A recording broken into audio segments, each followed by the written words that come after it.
ونصحت الأمة وكسرت الغمة وجاهدت في سبيل ربك حق جهاده وعبدت ربك حتى أتاك اليقين.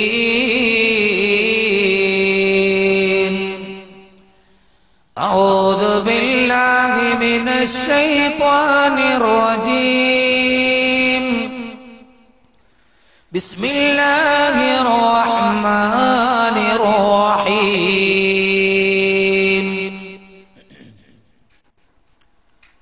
حتى إذا جاء أحدهم الموت حتى إذا جاء أحدهم الموت قال رب ارجعون لعلي أعمل صالحا فيما تركت كلا إنها كلمة هو قائلها ومن ورائهم برزخ إلى يوم يبعثون. صدق الله مولانا العلي العظيم.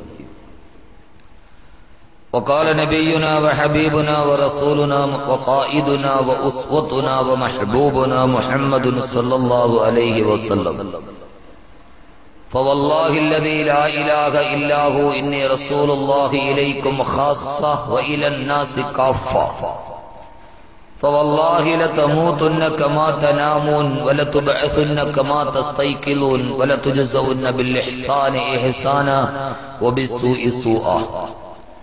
صدق رسوله النبي المصطفى الأمين عليه وعلى آله وأهل بيته أفضل الصلوات وأزكى التسليم.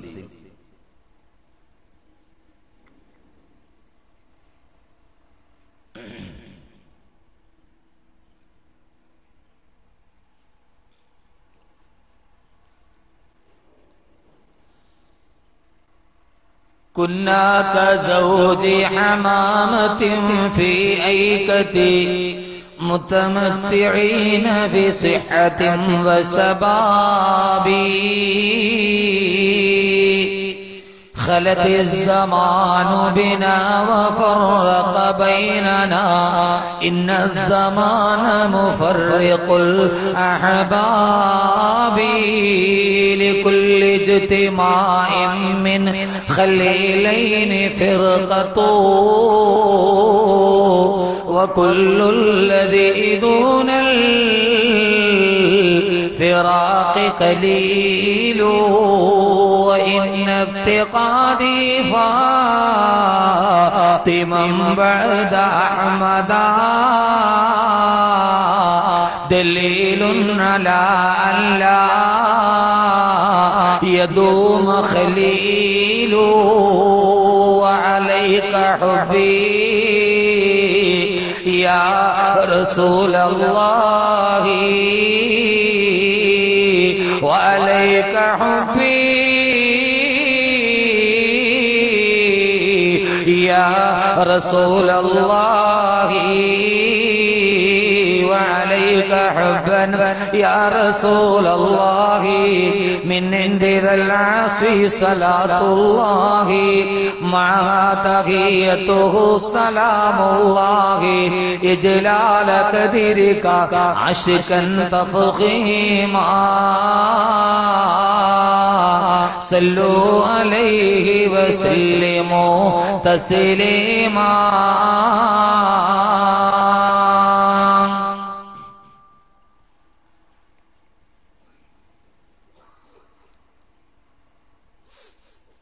പക്ഷികൾ പറവകൾ മൃഗജാതികൾ പോലും പ്രാണവേദനയില്ലാതടിഞ്ഞു മണ്ണാകുമ്പോൾ നീതിതന നിർവാഹക കോടതി വളപ്പിൽ ചോദിടും മനുഷ്യ നീ ഞാനും ഇന്ന് മണ്ണായെങ്കിൽ നീതിതന നിർവാഹക കോടതി വളപ്പിൽ ചോദിടും മനുഷ്യ നീ ഞാനും ഇന്ന് മണ്ണായെങ്കിൽ.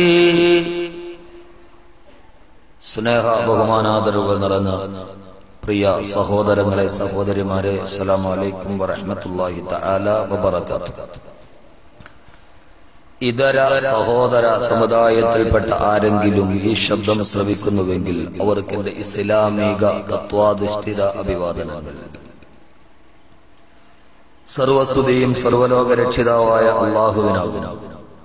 അവന്റെ അതുല്യവും അമേയവും അനന്തവുമായ അനുഗ്രഹത്തിന്റെ അനുസ്യൂതമായ പ്രവാഹം അന്ത്യദൂതരായ ആദരവായ റസൂലുള്ളാഹി സ്വല്ലല്ലാഹു അലൈഹി വസല്ലമയിലും അവിടുത്തെ അതരമടികളെ അനുധാവനം ചെയ്ത അനുചര വൃന്ദങ്ങളിലും തിരുക്കുടുംബാദികളിലും സാലിഹീങ്ങളിലും സച്ചരിതരിലും സദാവർഷിക്കുമാറാകട്ടെ.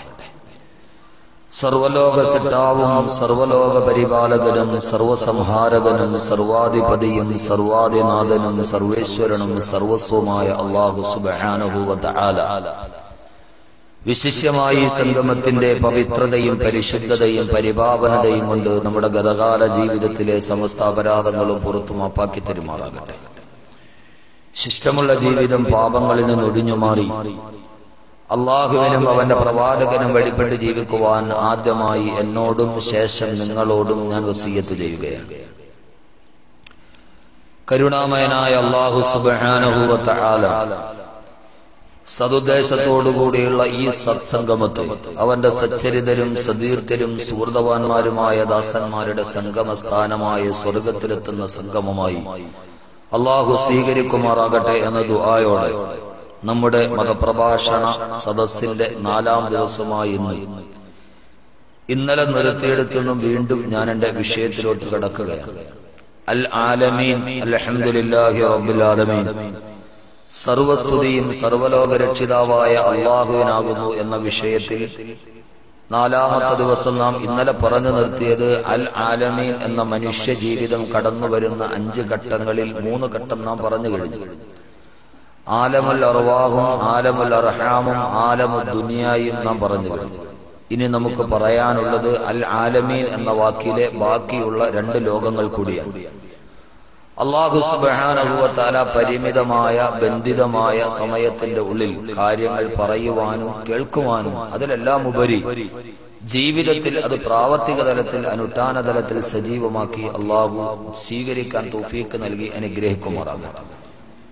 ഈ 3 ദിവസവും നാം സംസാരിച്ചത് വിശുദ്ധമായ ഖുർആൻ മാത്രമാണ്. ഖുർആനിലെ ആയത്തുകൾ മാത്രമാണ് നമ്മുടെ ഈ വിനീതന്റെ പ്രഭാഷണത്തിന് തെളിവായി നാം ഉദ്ധരിച്ചത്. ഈ ഖുർആനിന്റെ ആയത്തുകളെല്ലാം കേട്ട് ഒരു വിഷയം നാം കേൾക്കുമ്പോൾ, ഖുർആനിന്റെ ആയത്ത് കേൾക്കുമ്പോൾ അള്ളാഹു ചോദിക്കുന്ന ഒരു ചോദ്യമുണ്ട്. അഫബി ഹാദൽ ഹദീസി അന്തും മുദ്ഹിനൂൻ. അഫബി ഹാദൽ ഹദീസി അന്തും മുദ്ഹിനൂൻ. ഈ ഖുർആന്റെ എല്ലാ വാക്യങ്ങളും കേട്ടിട്ടും അന്തും മുദ്ഹിനൂൻ, ശരീരത്തിൽ എണ്ണ തേച്ച അഭ്യാസിയുടെ മെയ്വഴക്കത്തോടെ നിങ്ങൾ ഖുർആനിൽ നിന്ന് വഴുതി മാറുകയാണ്. മുദ്ഹിനൂൻ, നിങ്ങൾ മുദ്ഹിനീങ്ങളാണോ? ദുഹ്ന എന്ന് പറഞ്ഞാൽ എണ്ണ തേച്ച അഭ്യാസി. ശരീരത്തിൽ എണ്ണ തേച്ച് കഴിഞ്ഞാൽ ഒരാളെ പിടിച്ചാൽ പെട്ടെന്ന് വഴുതി പോകും, കയ്യിൽ കിട്ടില്ല. അള്ളാഹു നമ്മളോട് ചോദിക്കുകയാണ് അഫബി ഹാദൽ ഹദീസി അന്തും മുദ്ഹിനൂൻ.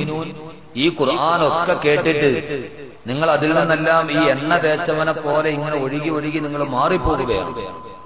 ഒരിക്കലും അങ്ങനെ ഉണ്ടാവരുത്. ഖുർആൻ കേൾക്കുമ്പോ ശരീരത്തിൽ മെയ്വഴക്കമുള്ള അഭ്യാസിയെ പോലെ ഖുർആനിന്റെ അധ്യാപനങ്ങളിൽ നിന്ന് എങ്ങനെയെങ്കിലും വഴുതി മാറാനല്ല.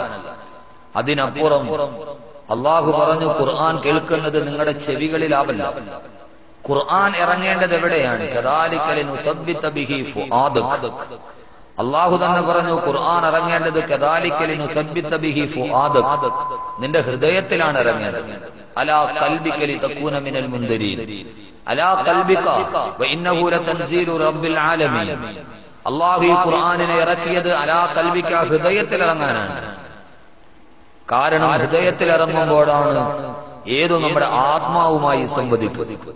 അള്ളാഹു നാം ഈ പറയുന്ന കാര്യങ്ങൾ മുഴുവനും നമ്മുടെ ഹൃദയത്തിൽ ഇറങ്ങുന്നവരിൽ അള്ളാഹു ഉൾപ്പെടുത്തി അനുഗ്രഹിക്കുമാറാകും എന്ന ദുആയോടെ ബാങ്ക് വിളിക്കാൻ സമയമായി.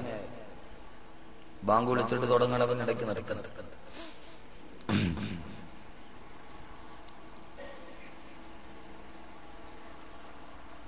ഹൃദയത്തിലോട്ടിറങ്ങുകയും ഹൃദയവുമായി സംവദിക്കുകയും ഹൃദയത്തിന് മാറ്റമുണ്ടാവുകയും ചെയ്യുന്ന നല്ല സദസ്സിൽ അല്ലാഹു നമ്മുടെ സദസ്സിനെ ഉൾപ്പെടുത്തി അനുഗ്രഹിക്കുമാറാകട്ടെ എന്ന ദുആയോടെ നിങ്ങളുടെ എല്ലാവരെയും അനുമതിയോടെ ഞാൻ എന്റെ വിഷയത്തിലോട്ട് കടക്കുന്നു. അല്ലാഹു സ്വീകരിക്കുമാറാകട്ടെ.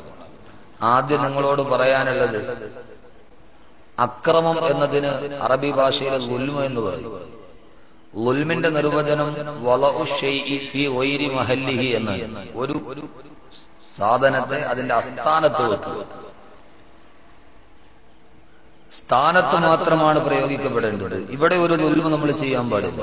കാരണം നമ്മുടെ സദസ്സ് വളരെ വലുതാണ്, കസേര പരിമിതമാണ്. ആളുകൾ പള്ളിക്കകത്തും മതിൽക്കെട്ടിലും ഒക്കെയാണ് ഇരിക്കുന്നത്. അങ്ങനെ ആളുകൾ ഇരിക്കാൻ സൗകര്യമില്ലാതെ നിൽക്കുമ്പോൾ നമ്മളായിട്ട് ഒരു ഇടയുണ്ടാക്കാൻ പാടില്ല. ഒരു കസേര പോലെ നമ്മുടെ ഇടയിൽ ഒഴിവായി കിടക്കാൻ പാടില്ല. മുമ്പിലിരിക്കുന്ന ആളുകളുടെ ഇടയിൽ ഒരു കസേര ഒഴിവായി കിടന്നാൽ പുറകിൽ നിന്ന് ആരും കയറി ഒന്നും അവിടെ ഇരിക്കില്ല. അതുകൊണ്ട് ഓരോരുത്തരും അവരവരുടെ അടുക്കലിരിക്കുന്ന കസേര ഒഴിവാക്കാതെ നിറഞ്ഞിരിക്കും. ഇടയിൽ നമ്മുടെ ഇടയിൽ ഒരു കസേര ഒഴിവായി കിടക്കുന്ന ആ കസേരയിലോട്ട് കയറിയിരുന്നോളൂ. ഇനി രണ്ട് കസേര ഫ്രണ്ടിൽ ഇരിപ്പുണ്ട്. സാധാരണ കല്യാണ വീട്ടിൽ പുതിയാപ്പിളയ്ക്ക് പുതിയ പെണ്ണിന് ഇരിക്കാനാണ് ഫ്രണ്ടിൽ രണ്ട് കസേര. അങ്ങോട്ടും കൂടെ കയറി ഇരുന്നോളില്ല. കാരണം കസേര പരിമിതമാണ്. ഉള്ള കസേരയിലൊക്കെയാണ് ആളുകൾ ഇരിക്കുന്നത്. അല്ലാഹു സുബ്ഹാനഹു വ തആല നമ്മെ എല്ലാവരെയും അനുസരണയുള്ളവരിൽ ഉൾപ്പെടുത്തി അനുഗ്രഹിക്കുമാറാകട്ടെ. ബാങ്ക് വിളിക്കാറായോ? 5 മിനിറ്റ്. ശരി ശരി. നിങ്ങളുടെ എല്ലാവരുടെയും അനുമതിയോടെ ഞാൻ എന്റെ വിഷയത്തിലോട്ട് കിടക്കും. ഒരിക്കൽ ഒരു മാതാവ് ജീവിതത്തിൽ വളരെയേറെ സ്നേഹിച്ചു വളർത്തിയ അവരുടെ കുഞ്ഞു മകൻ മരണപ്പെട്ടു. തന്റെ മകൻ മരണപ്പെട്ടത് വിശ്വസിക്കാൻ കഴിയാതെ പ്രിയ മകന്റെ മൃതദേഹവും കയ്യിലെടുത്ത് ആ മാതാവ് നാട് മുഴുവനെ ചുറ്റി നടക്കാൻ തുടങ്ങി. ആ സമയത്താണ് ആ നാട്ടിൽ വളരെയേറെ ദിവ്യശക്തിയുണ്ട് എന്ന് ആളുകൾ മുഴുവനും പറഞ്ഞു പ്രചരിച്ച ഒരു മഹാനായ മനുഷ്യൻ അവിടെ എത്തിയതായി മാതാവ് അറിയാനിടയായി.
اللهم رب هذه الدعوة التامة صلاة القائمات محمد الوسيلة والفضيلة ودرجة الرفيعة وبعثه مقام محمودا الذي وعدته وارزقنا شفاعته يوم القيامة إنك لا تخلف الميعاد.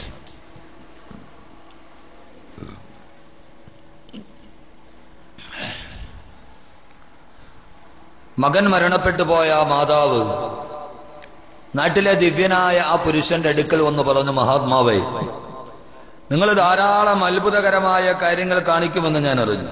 നിങ്ങൾക്ക് കഴിയുമെങ്കിൽ മരണപ്പെട്ടു പോയ എന്റെ ഈ കുഞ്ഞിനെ ഒന്ന് തിരിച്ചു തരിക, അവന്റെ ജീവിതം എനിക്കൊന്ന് തിരിച്ചു തരിക. ആ മനുഷ്യൻ പറഞ്ഞു, അത്രേ, നിന്റെ കുഞ്ഞിന് ഞാൻ ജീവൻ തിരിച്ചു തരാം, പക്ഷേ അതിനൊരു മരുന്ന് വേണം. മരണപ്പെട്ടു പോയ ആളെ ജീവിതത്തിലോട്ട് തിരിച്ചു കൊണ്ടുവരാൻ സാധ്യമാണ്, പക്ഷെ അതിനൊരു മരുന്ന് വേണം. ആ മരുന്ന് മറ്റൊന്നുമല്ല, കുറച്ച് കടുകുമണികൾ കൊണ്ടുവരണം. ആ സ്ത്രീക്ക് വലിയ സന്തോഷമായി. കുറച്ച് കടുകുമണികൾ കൊണ്ടുവന്നാൽ തന്റെ കുഞ്ഞിന്റെ ജീവൻ തിരിച്ചു കിട്ടുമല്ലോ. അയാൾ പറഞ്ഞു, പക്ഷേ നീ കടുകുമണി കൊണ്ടുവരുന്നത് ഇതേവരെ ഒരു മരണം പോലും നടന്നിട്ടില്ലാത്ത കുടുംബത്തിൽ നിന്നായിരിക്കും. ഈ നാട് മുഴുവനും എല്ലാ വീട്ടിലും നീ കയറി ഇറങ്ങുക.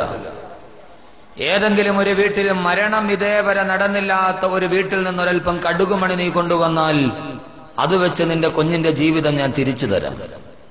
ആ സ്ത്രീ ആഗ്രഹത്തോടെ, അഭിവാഞ്ചയോടെ, അഭിലാഷത്തോടെ തന്റെ മകന്റെ ജീവിതം തിരിച്ചു കിട്ടാൻ അതുവഴിയുള്ള എല്ലാ വീടുകളും കയറി ഇറങ്ങി നടന്നു. എല്ലാ വീട്ടിലും കടുകുണ്ട്, പക്ഷെ എല്ലാ വീട്ടിലും മരണം നടക്കാത്ത ഒരു വീട് പോലും ആ ഗ്രാമത്തിൽ കണ്ടെത്താൻ അവർക്ക് കഴിഞ്ഞില്ല. നിരാശയായവർ ആ മഹാത്മാവിന്റെ അടുക്കൽ പറഞ്ഞു, അത്രേ, കടുകുമണികളുണ്ട്, പക്ഷേ മരണമില്ലാത്ത വീട് ഈ ഗ്രാമത്തിൽ ഒരിടത്തും എനിക്ക് കണ്ടുമുട്ടാൻ കഴിഞ്ഞില്ല എന്നവർ മറുപടി പറഞ്ഞു. അത്രേ, ആ മഹാനായ മനുഷ്യൻ പറഞ്ഞു, അതെ, ലോകത്ത് ജനിച്ച ഏതൊരു മനുഷ്യനും മരിക്കും. മരിക്കാത്ത ഒരു കുടുംബമോ ഒരു വീടോ ഒരു ഗ്രാമമോ ആരും മരിക്കാത്ത ഒരു നാട് നമുക്ക് കാണാൻ കഴിയില്ല.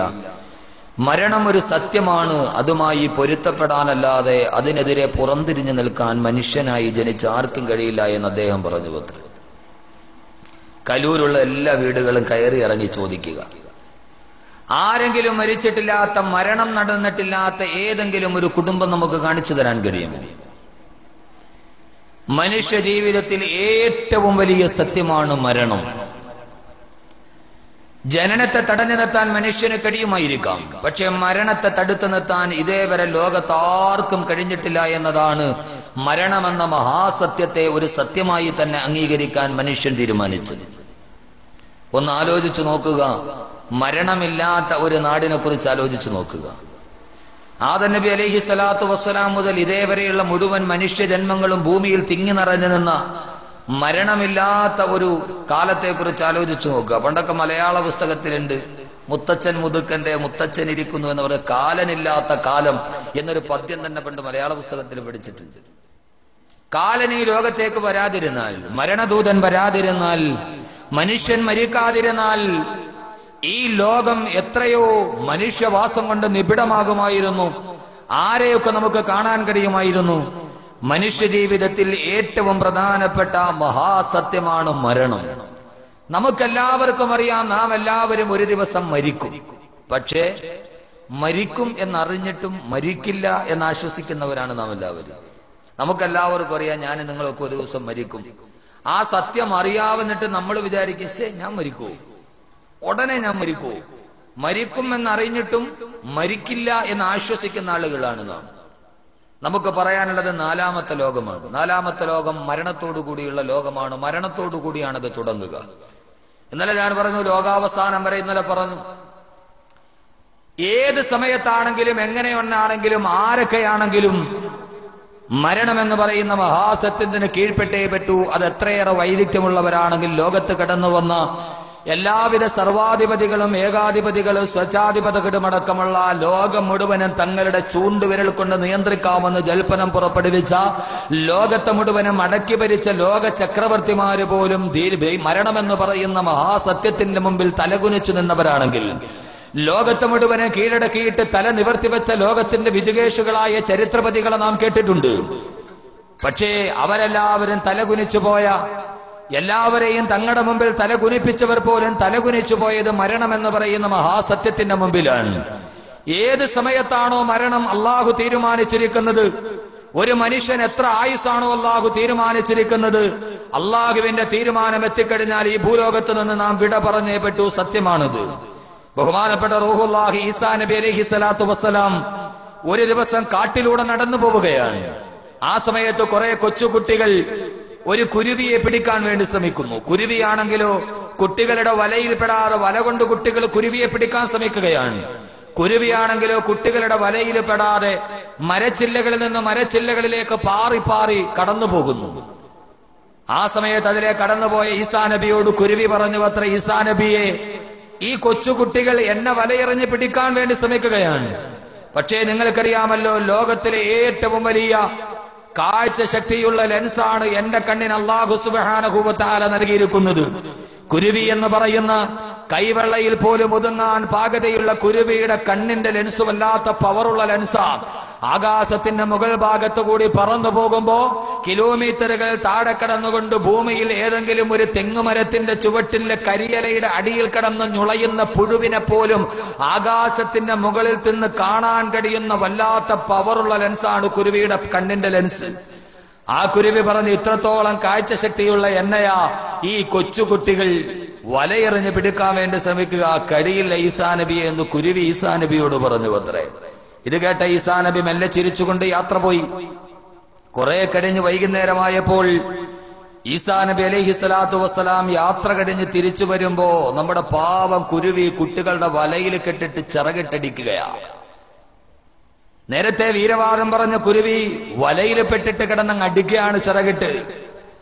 ആ സമയത്ത് ബഹുമാനപ്പെട്ട ഈസാ നബി അലൈഹി സ്വലാത്തു വസ്സലാം മരണവെപ്രാളം എടുത്ത് വലയിൽ കുടുങ്ങിക്കിടക്കുന്ന കുരുവിയോട് ചോദിച്ചു അത്ര, കുരുവി, നേരത്തെ രാവിലെ നീയല്ലേ എന്നോട് വീരവാദം പറഞ്ഞ് നിന്റെ കണ്ണിന് വല്ലാത്ത പവറാ, നിന്നെ ആർക്കും കൊടുക്കാൻ പറ്റൂല എന്ന് പറഞ്ഞിട്ട് നീ ഇപ്പൊ ഈ കുട്ടികളുടെ വലയിൽ പെട്ട് കിടക്കുന്നത് എന്താ?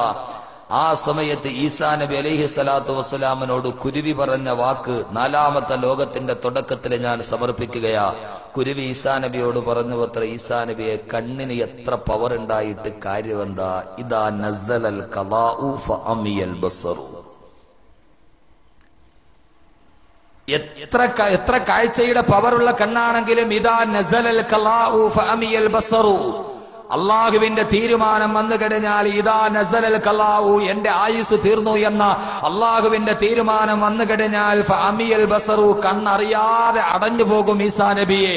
അള്ളാഹുവിന്റെ ആയുസിന്റെ പരിമിതി തീർന്നു കഴിഞ്ഞാൽ, അള്ളാഹു നിശ്ചയിച്ച ആയുസിന്റെ കണക്ക് പുസ്തകത്തിന്റെ ആയുർരേഖയുടെ പരിസമാപ്തി കുറിക്കപ്പെട്ട് കഴിഞ്ഞാൽ ഫഅമിയൽ ബസറു, അറിയാതെ കണ്ണുകൾ അടഞ്ഞു പോകും ഈസാ നബിയെ എന്ന് അള്ളാഹുവിന്റെ വിശുദ്ധനായ പ്രവാചകനോട് ആ കുരുവി പറഞ്ഞു കൊടുത്തതായി ചരിത്രരേഖകളിൽ കാണുമ്പോ, എന്റെ പ്രിയപ്പെട്ട സഹോദരങ്ങളെ, ഈ തുറന്നു പിടിച്ചിരിക്കുന്ന കണ്ണുകൾ ഒരു ദിവസം തിരുമ്മി അടയ്ക്കപ്പെടും. അതിനാണ് മരണമെന്ന് പറയുക. അള്ളാന്റെ തീരുമാനം വന്നാൽ ഈ കണ്ണടയും. ഇപ്പൊ എല്ലാരും കണ്ണ് തുറന്നിരിക്കുക. നിങ്ങൾക്ക് എന്നെ കാണാം, എനിക്ക് നിങ്ങളെ കാണാം. പക്ഷേ ഇതൊരു ദിവസം അടയും. അടഞ്ഞ കണ്ണിനെ തിരുമ്മി അടയ്ക്കും. മരണമെന്ന് പറഞ്ഞാൽ ഉയർത്തിവെച്ചിരിക്കുന്ന ഈ കൺപോളകൾ അത് താഴോട്ടും അമരുക. ഇതിനാണ് മരണമെന്ന് പറയുന്നതെങ്കിൽ അത് എത്രയേറെ സാമർത്ഥ്യമുള്ളവരാണെങ്കിലും അല്ലാഹുവിന്റെ വിശുദ്ധമായ ഖുർആൻ കുൽനൽ മൗതല്ലദീ തഫിറൂന മിൻഹു ഫഇന്നഹു മുലാഖീകും സുമ്മ തുറദ്ദൂന ഇലാ ആലിമിൽ ഗൈബി വസ്സഹാദ ഫയുനബ്ബിഉകും ബിമാ കുന്തും തഅമലൂൻ. കുല്ലോ നബിയെ, താങ്കൾ പറഞ്ഞു കൊടുക്കുക, ഇന്നൽ മൗതല്ലദീ തഫിറൂന മിൻഹു, ഒരിക്കലും തങ്ങളെ പിടികൂടരുതെന്ന ആഗ്രഹത്തോടെ നിങ്ങൾ വിരണ്ടോടുന്ന മരണമുണ്ടല്ലോ, ആ മരണം ഫഇന്നഹു മുലാഖീ, തീർച്ചാ മരണം നിങ്ങളെ പിടികൂടുന്ന ദിവസം വരിക തന്നെ ചെയ്യും. ഐനമാ തകൂനൂ യുദ്രികുമുൽ മൗതു വലൗ കുന്തും ഫീ ബുറൂജിൻ മുശയ്യദാ. അല്ലാഹു പറയുന്നു, എത്ര വലിയ കോട്ട കൊത്തളങ്ങളിൽ പോയി ഒളിച്ചിരുന്നാലും മരണം നിങ്ങളെ പിടികൂടുക തന്നെ ചെയ്യുമെന്ന് അല്ലാഹുവിന്റെ വിശുദ്ധ ഖുർആൻ. തുടങ്ങി വന്ന ജീവിതത്തിനൊരവസാനമുണ്ട്. എത്ര വലിയ സമർത്ഥരാണെങ്കിലും എത്ര വലിയ പ്രസിദ്ധരാണെങ്കിലും മരണമെന്ന മഹാസത്യത്തിലോട്ട് തിരിച്ചു പോകുമ്പോ പ്രസിദ്ധനായ സീസറും സമർത്ഥനായ ഹോമറും സമത്വമറ്റ സോളമന് തുടങ്ങിയുള്ള വിജ്ഞരും അമർന്നുപോയി. കാലചക്ര വിഭ്രമത്തിൽ എന്തിനീ നമുക്ക് ശങ്ക, മാറ്റമൊന്നുമില്ലതിൽ. സോളമനും കടന്നുപോയി, സീസറും കടന്നുപോയി.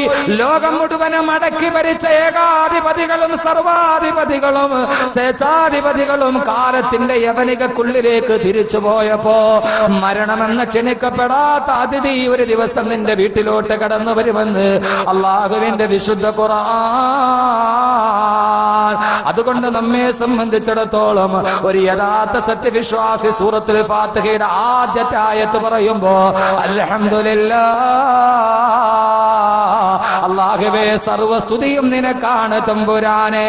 റബ്ബിൽ ആലമീൻ, സർവ്വലോകങ്ങളുടെ ഈ സംരക്ഷകന് നീയാണ് തമ്പുരാനെ.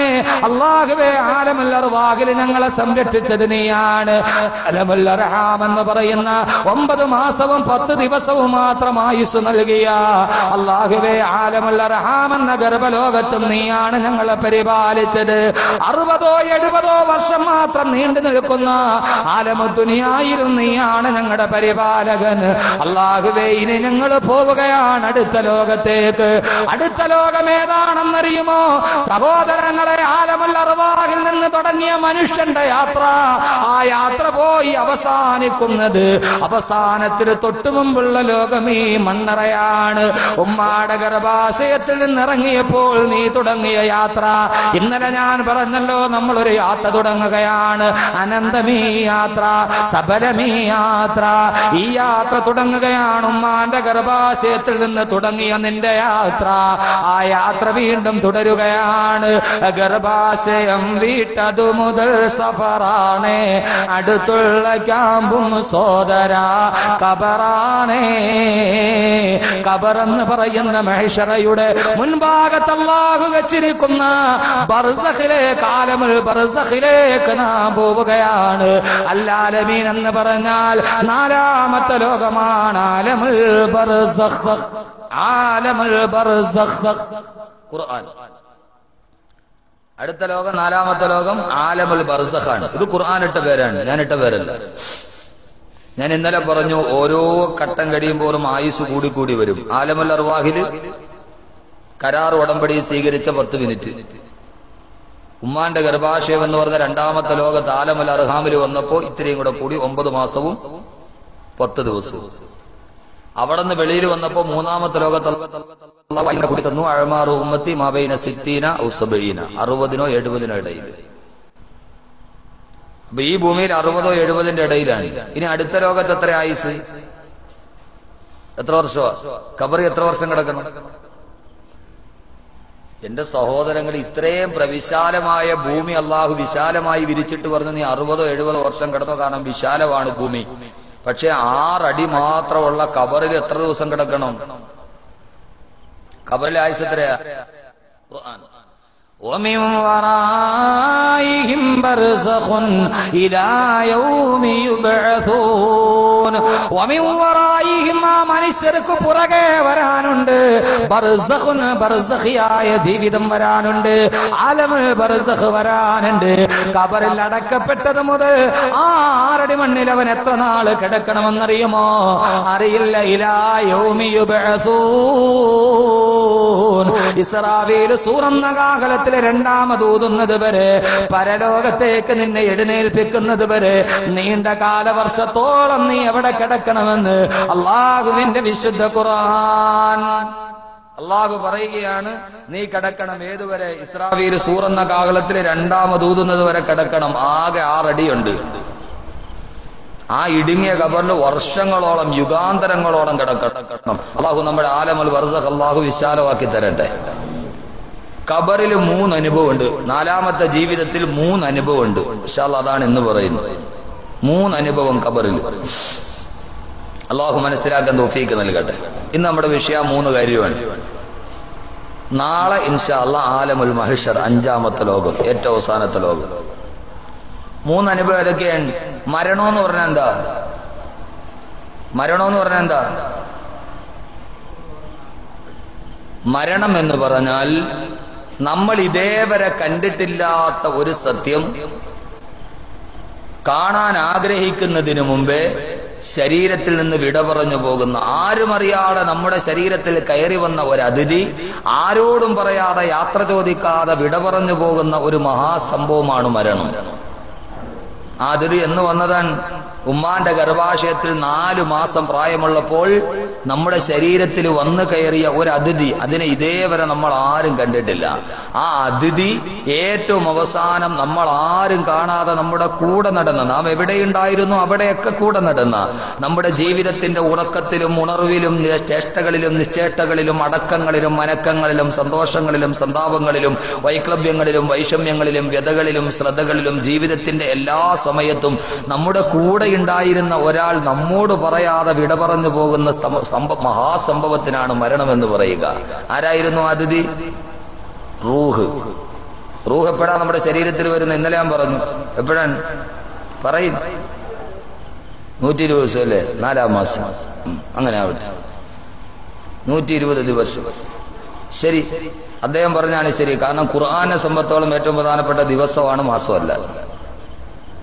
മാസം എന്ന് പറയുന്ന പദം ഖുർആനിൽ ആകെ 7 പ്രാവശ്യമാണ് പറഞ്ഞിരിക്കുന്നത്. ദിവസം എന്ന് പറയുന്ന പദം ഖുർആനിൽ 314 പ്രാവശ്യം പറഞ്ഞിട്ടുണ്ട്. അപ്പൊ ദിവസമാണ് വലുത് അല്ലേ? അപ്പൊ 120 ദിവസം. മാമ പറഞ്ഞ സദക്ത ബരിർത്ത. അഹ്സനല്ലാഹു കലാമ. 4-ാം മാസത്തിൽ വരുന്ന അതിഥി, ആ അതിഥി വിട പറഞ്ഞു പോകുന്ന ദിവസം. ആ ദിവസത്തിനാണ് 4-ാമത്തെ മാസത്തിൽ ഉമ്മാന്റെ ഗർഭാശയത്തിൽ കിടക്കുമ്പോ അള്ളാഹു പറഞ്ഞു വിട്ട മാലാഖ നമ്മുടെ ശരീരത്തിലേക്ക് റൂഹിനെ ഓതുമ്പോ ഉമ്മാന്റെ ഗർഭാശയത്തിൽ 120-ാമത്തെ ദിവസം എന്റെ ശരീരത്തിന്റെ എവിടെയോ ഒരു ഭാഗത്ത്, അതെവിടെയാണെന്ന് എനിക്കറിയില്ല. അത് വന്നപ്പോൾ അതെന്റെ കയ്യിലാണോ ഇരുന്നത് എനിക്കറിയില്ല, അതെന്റെ കാലിലാണോ എനിക്കറിയില്ല. എന്റെ കണ്ണുകളിൽ എവിടെയോ, എന്റെ തലച്ചോറിന്റെ ഇടയിലോ, എന്റെ ഹൃദയത്തിന്റെ മറുഭാഗത്തോ 350 ഗ്രാം തൂക്കമുള്ള കൈയുടെ മുട്ടിയുടെ ആകൃതിയുള്ള വലതുഭാഗത്തിടത്തോട്ട് ചെരിഞ്ഞിരിക്കുന്ന എന്റെ ഹൃദയം എന്ന് പറയുന്ന ആ ഹൃദയഭിത്തിയുടെ ഉള്ളിലാണോ, അതല്ല ആരും കാണാത്ത എവിടെയാണ് എന്റെ റൂഹ് കടന്നിരുന്നത് എനിക്കറിയില്ല, എവിടെയാണ് എന്റെ റൂഹ് ഇരുന്നതെന്ന് എനിക്കറിയില്ല. പക്ഷെ ആ റൂഹ് വന്നപ്പോഴാണ് എന്റെ കൈ ചലിച്ചത്, ആ റൂഹ് വന്നപ്പോഴാണ് എന്റെ കണ്ണുകൾ ഈമ വെട്ടിയത്, ആ റൂഹ് വന്നപ്പോഴാണ് എന്റെ കാലുകൾ ചലിച്ചത്, ആ റൂഹ് വന്നപ്പോഴാണ് എന്റെ ഹൃദയം സ്പന്ദിച്ചത്, ആ റൂഹ് വന്നപ്പോഴാണ് എന്റെ രോമകൂപങ്ങൾ വളരാൻ തുടങ്ങിയത്. എന്റെ ആത്മാവേ നീ എവിടെയാണ്? ഇതേവരെ മനുഷ്യൻ ഒരിക്കലും കണ്ടെത്തിയിട്ടില്ലാത്ത, എവിടെയാണെന്ന് പറയാൻ കഴിയാത്ത, എന്നാൽ മനുഷ്യ മനസ്സുകൾക്ക് അംഗീകരിച്ചാലല്ലാതെ പറ്റാത്ത ആത്മാവെന്ന് പറയുന്ന മനുഷ്യ ശരീരത്തിന്റെ സഹോദരങ്ങളെ, ശരീരമല്ല പ്രധാനം, ആത്മാവാണ്. 4-ാം മാസത്തിൽ അതിഥിയായി കടന്നു വന്നവൻ ഏതോ ഒരു സായാഹ്നത്തിൽ നമ്മളോട് സലാം പറഞ്ഞ് തിരിച്ചു പോകുന്ന ദിവസത്തിനാണ് നാം പറയുന്നത് മരണമെന്ന് പറയുക. റൂഹ് നമ്മോട് വിട പറയുന്ന ദിവസത്തിനാണ്. നാം കിടന്നപ്പോഴും നാം ഉണർന്നപ്പോഴും എപ്പോഴും നമ്മുടെ കൂടെ ഉണ്ടായിരുന്ന ആത്മാവ്, ഇതേവരെ നാം അതിനെ കണ്ടിട്ടില്ല, ഇതുവരെ നാം അതിനെ കുറിച്ചറിഞ്ഞിട്ടില്ല. അല്ലാഹു സുബ്ഹാനഹു വ തആല 4-ാം മാസത്തിൽ നമുക്ക് തന്ന ആത്മാവിനെ അല്ലാഹു ഒരു ദിവസം തിരിച്ചു വിളിക്കുമത്രേ. യാ അയ്യതുഹൻ നഫ്സുൽ മുത്മഇന്ന ഇർജിഇ ഇലാ റബ്ബികി റാദിയതം മർദിയ. ഓ സ്തുതിക്കപ്പെട്ട ആത്മാവേ, ഓ പൂർണ്ണമായ തൃപ്തമായ ആത്മാവേ, നിന്റെ ശരീരത്തിൽ ഇരുന്നത് മതി, നീ തിരിച്ചു വരിക എന്ന് അള്ളാഹു നമ്മോട് പഠിക്കുമ്പോ റൂഹ് നമ്മോട് സലാം പറഞ്ഞ് വിട പറഞ്ഞു പോകുന്നതിനാണ് മരണമെന്ന് പറയുക. ഏതോ ഒരു സമയത്ത് അള്ളാഹു തീരുമാനിച്ച സമയത്ത് റൂഹ് പോവുകയാണ്. റൂഹ് തൊണ്ടക്കുഴിയിലെത്തുകയാണ്. ശരീരം കിടന്ന് പിടയുകയാണ്. റൂഹ് പറയുന്ന ഞാനൊന്ന് പോയി വരട്ടെയോ? താൻ ഇതേവരെ കൂടുകെട്ടി പാർത്തിരുന്ന ദേഹം വിട്ട് ദേഹി പറന്നു പോകുന്ന സംഭവമാണ്. മരണം നടക്കുകയാണ്. 4-ാം മാസം വന്ന അതിഥി പോവുകയാണ്. ഞാനൊന്ന് പോയിക്കൊള്ളട്ടെയോ? ആത്മാവിന്റെ വിട പറയലിന്റെ യാത്ര എന്തോ ഒരു യാത്രയാണ്. എത്രയോ യാത്രയപ്പ് സമ്മേളനങ്ങൾ നമ്മൾ നടത്തിയിട്ടുണ്ട്. പക്ഷേ റൂഹിന്റെ യാത്രയപ്പ് ഒരു വല്ലാത്ത യാത്രയപ്പാണ്. ഇന്നത്തെ സൂര്യന്റെ കിരണങ്ങൾക്ക് എന്തോ ഒരു ഷോണിമ. ഇന്ന് പടിഞ്ഞാറ് അസ്തമിച്ച സൂര്യകിരണങ്ങൾക്ക് എന്തോ ഒരു ഷോണിമ. കടലിലെ തിരമാലകൾക്ക് എന്തോ ഒരു ആരവം. കടലിലെ തിരമാലകൾ പോലും കരയുന്നുവോ? സന്ധ്യാരാഗമേ വിട പറഞ്ഞാലും, പോയ മിന്നലാട്ടമേ തിരികെ വന്നാലും, ഇല്ലില്ല പോയത് പോയതാണ്, പോയത് തിരിച്ചു വരികയില്ല. ആത്മാവിന്റെ യാത്ര അതൊരു ജ്വലമായ യാത്രയാണ്. സുനാഹെ കീസ് पर में क्या ईद हो रही है, मरने वाले जाते हैं कपड़े ബദൽ ബദൽ കർ. ആത്മാവ് സലാം പറഞ്ഞു പോവുകയാണ്. ആ പോകലാണ് മരണമെന്ന് നബി മുഹമ്മദ്. 4-ാം മാസത്തിൽ വന്ന ആള് ഇതേവരെ കണ്ടിട്ടില്ല. നമ്മൾ റൂഹിനെ കണ്ടിട്ടുണ്ടോ?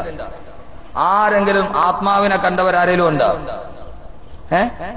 റൂഹിനെ കണ്ടവരാരേലും ഉണ്ടോ? കല്ലൂര് എന്ന് പറഞ്ഞാൽ എന്താ?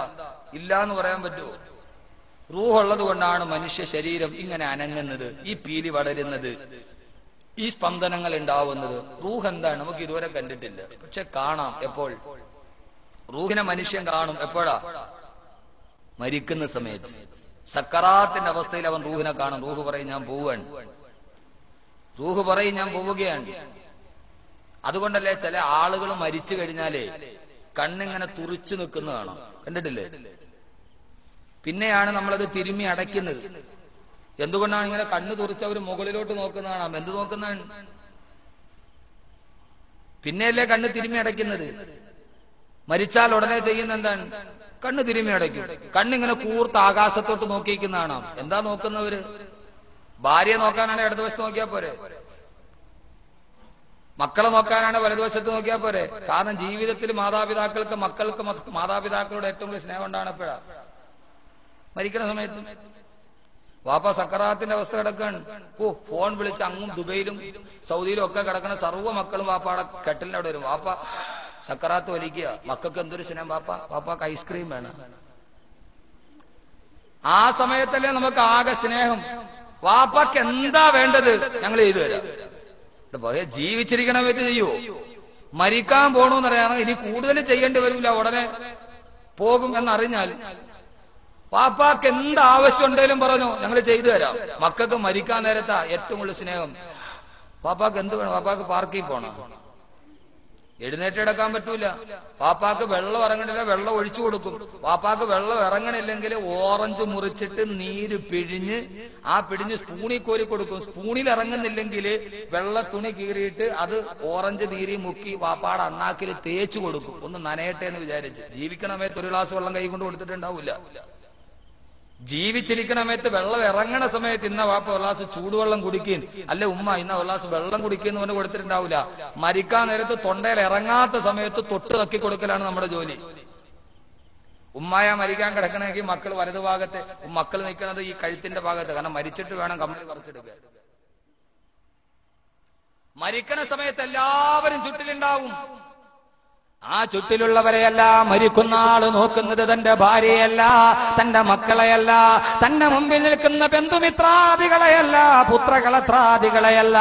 മരിക്കുന്നവന്റെ കണ്ണു മുകളിലോട്ടാണ്, ആകാശത്തേക്കാണ് നോക്കിക്കിടക്കുന്നത്. കാരണം എന്തെന്നറിയുമോ? അള്ളാഹു തന്നെ പറയുന്നത് കേൾക്കുക. വജാഅത് സക്റത്തുൽ മൗതി ബിൽ ഹഖ് ദാലിക മാ കുന്ത മിൻഹു തഗീദ് ലഖദ് കുന്ത ഫീ غفلة من هذا فكشفنا عنك غطاءك فبصرك اليوم حديد. അള്ളാഹു പറയുന്ന സക്കറാത്തിന്റെ സമയത്തിലെത്തുമ്പോ എല്ലാവരും നിന്റെ മുമ്പിൽ നിന്ന് പൊട്ടിക്കരയുമ്പോ അതാ നിന്റെ റൂഹ് വിട പറയാൻ പോകുമ്പോ ഇതേവരെ നിന്റെ കൂടെ 60 വർഷം കൂടെ താമസിച്ചിട്ട് നിനക്കിതേവരെ കണ്ടെത്താത്ത റൂഹിനെ നിനക്ക് കാണാം. കാരണം എന്താ? ജീവിച്ചിരിക്കുമ്പോൾ കാണാൻ കഴിയില്ല. നമ്മുടെ കണ്ണിന് മുകളിൽ ഒരു മൂടുപടമുണ്ട്. ആ മൂടുപടം അള്ളാഹു എടുത്തങ്ങ് മാറ്റുമത്രേ. അവന്റെ കണ്ണിന്റെ മൂടുപടം ഞാൻ മാറ്റും. ആ സമയത്ത് ആ സമയത്ത് അവന്റെ കാഴ്ചക്ക് വല്ലാത്ത മൂർച്ചയാണ്. അള്ള പറയുന്ന ഇതേവരെ നിനക്ക് റൂഹിനെ കാണാൻ കഴിയില്ല. മരിക്കുന്ന സമയത്ത് നിന്റെ കണ്ണിനൊരു മൂടുപടമുണ്ട്. ആ മൂടുപടം എടുത്ത് ഞാൻ അങ്ങ് മാറ്റിക്കടിയുമ്പോ അന്ന് നിന്റെ കാഴ്ച വല്ലാതെ മൂർച്ചയുള്ള കാഴ്ചയാണ്. ആ സമയത്ത് നീ വിട പറഞ്ഞു പോകുന്ന റൂഹിനെ കാണുമെന്ന് അല്ലാഹുവിന്റെ വിശുദ്ധ ഖുർആൻ. മരിക്കുന്ന സമയത്ത് കാണാം. അല്ല പറഞ്ഞതാണ്. ഇപ്പൊ കാണാൻ പറ്റൂല, കാരണം അല്ല ഒരു മൂടുപടം വെച്ചിട്ടുണ്ട്. മരിക്കണ സമയത്ത് റൂഹ് സലാം പറയും, പോട്ടെ, റൂഹ് പോയി. അള്ളാഹു നമ്മുടെ അവസ്ഥ നന്നാക്കി തരട്ടെ. റൂഹ് പോണത് ആർക്കെങ്കിലും കാണാൻ പറ്റുമോ? മരണം ലോകത്തിലെ അമേരിക്കയിലെ ഹവാർഡ് സർവകലാശാലയിലെ ശാസ്ത്രജ്ഞന്മാര് മുഴുവനും ഒരു മനുഷ്യന്റെ മരണം നടക്കുമ്പോൾ റൂഹ് പോകുന്നത് കാണാൻ വേണ്ടി ഒരു പരീക്ഷണം നടത്തി. മരണാസന്നനായ രോഗിയെ ഇനി 10 മിനിറ്റ് കൂടിയേ അയാൾ ജീവിച്ചിരിക്കുന്നു എന്ന് ഡോക്ടർമാര് വിധിയെഴുതിയ രോഗിയെ 4 ഭാഗത്ത് നിന്നും കാണാൻ കഴിയുന്ന ഗ്ലാസ് പേടകത്തിന്റെ ഉള്ളിൽ ഇട്ടിട്ട് ഗ്ലാസ് മുഴുവനും പൂർണ്ണമായിട്ട് അടച്ചു.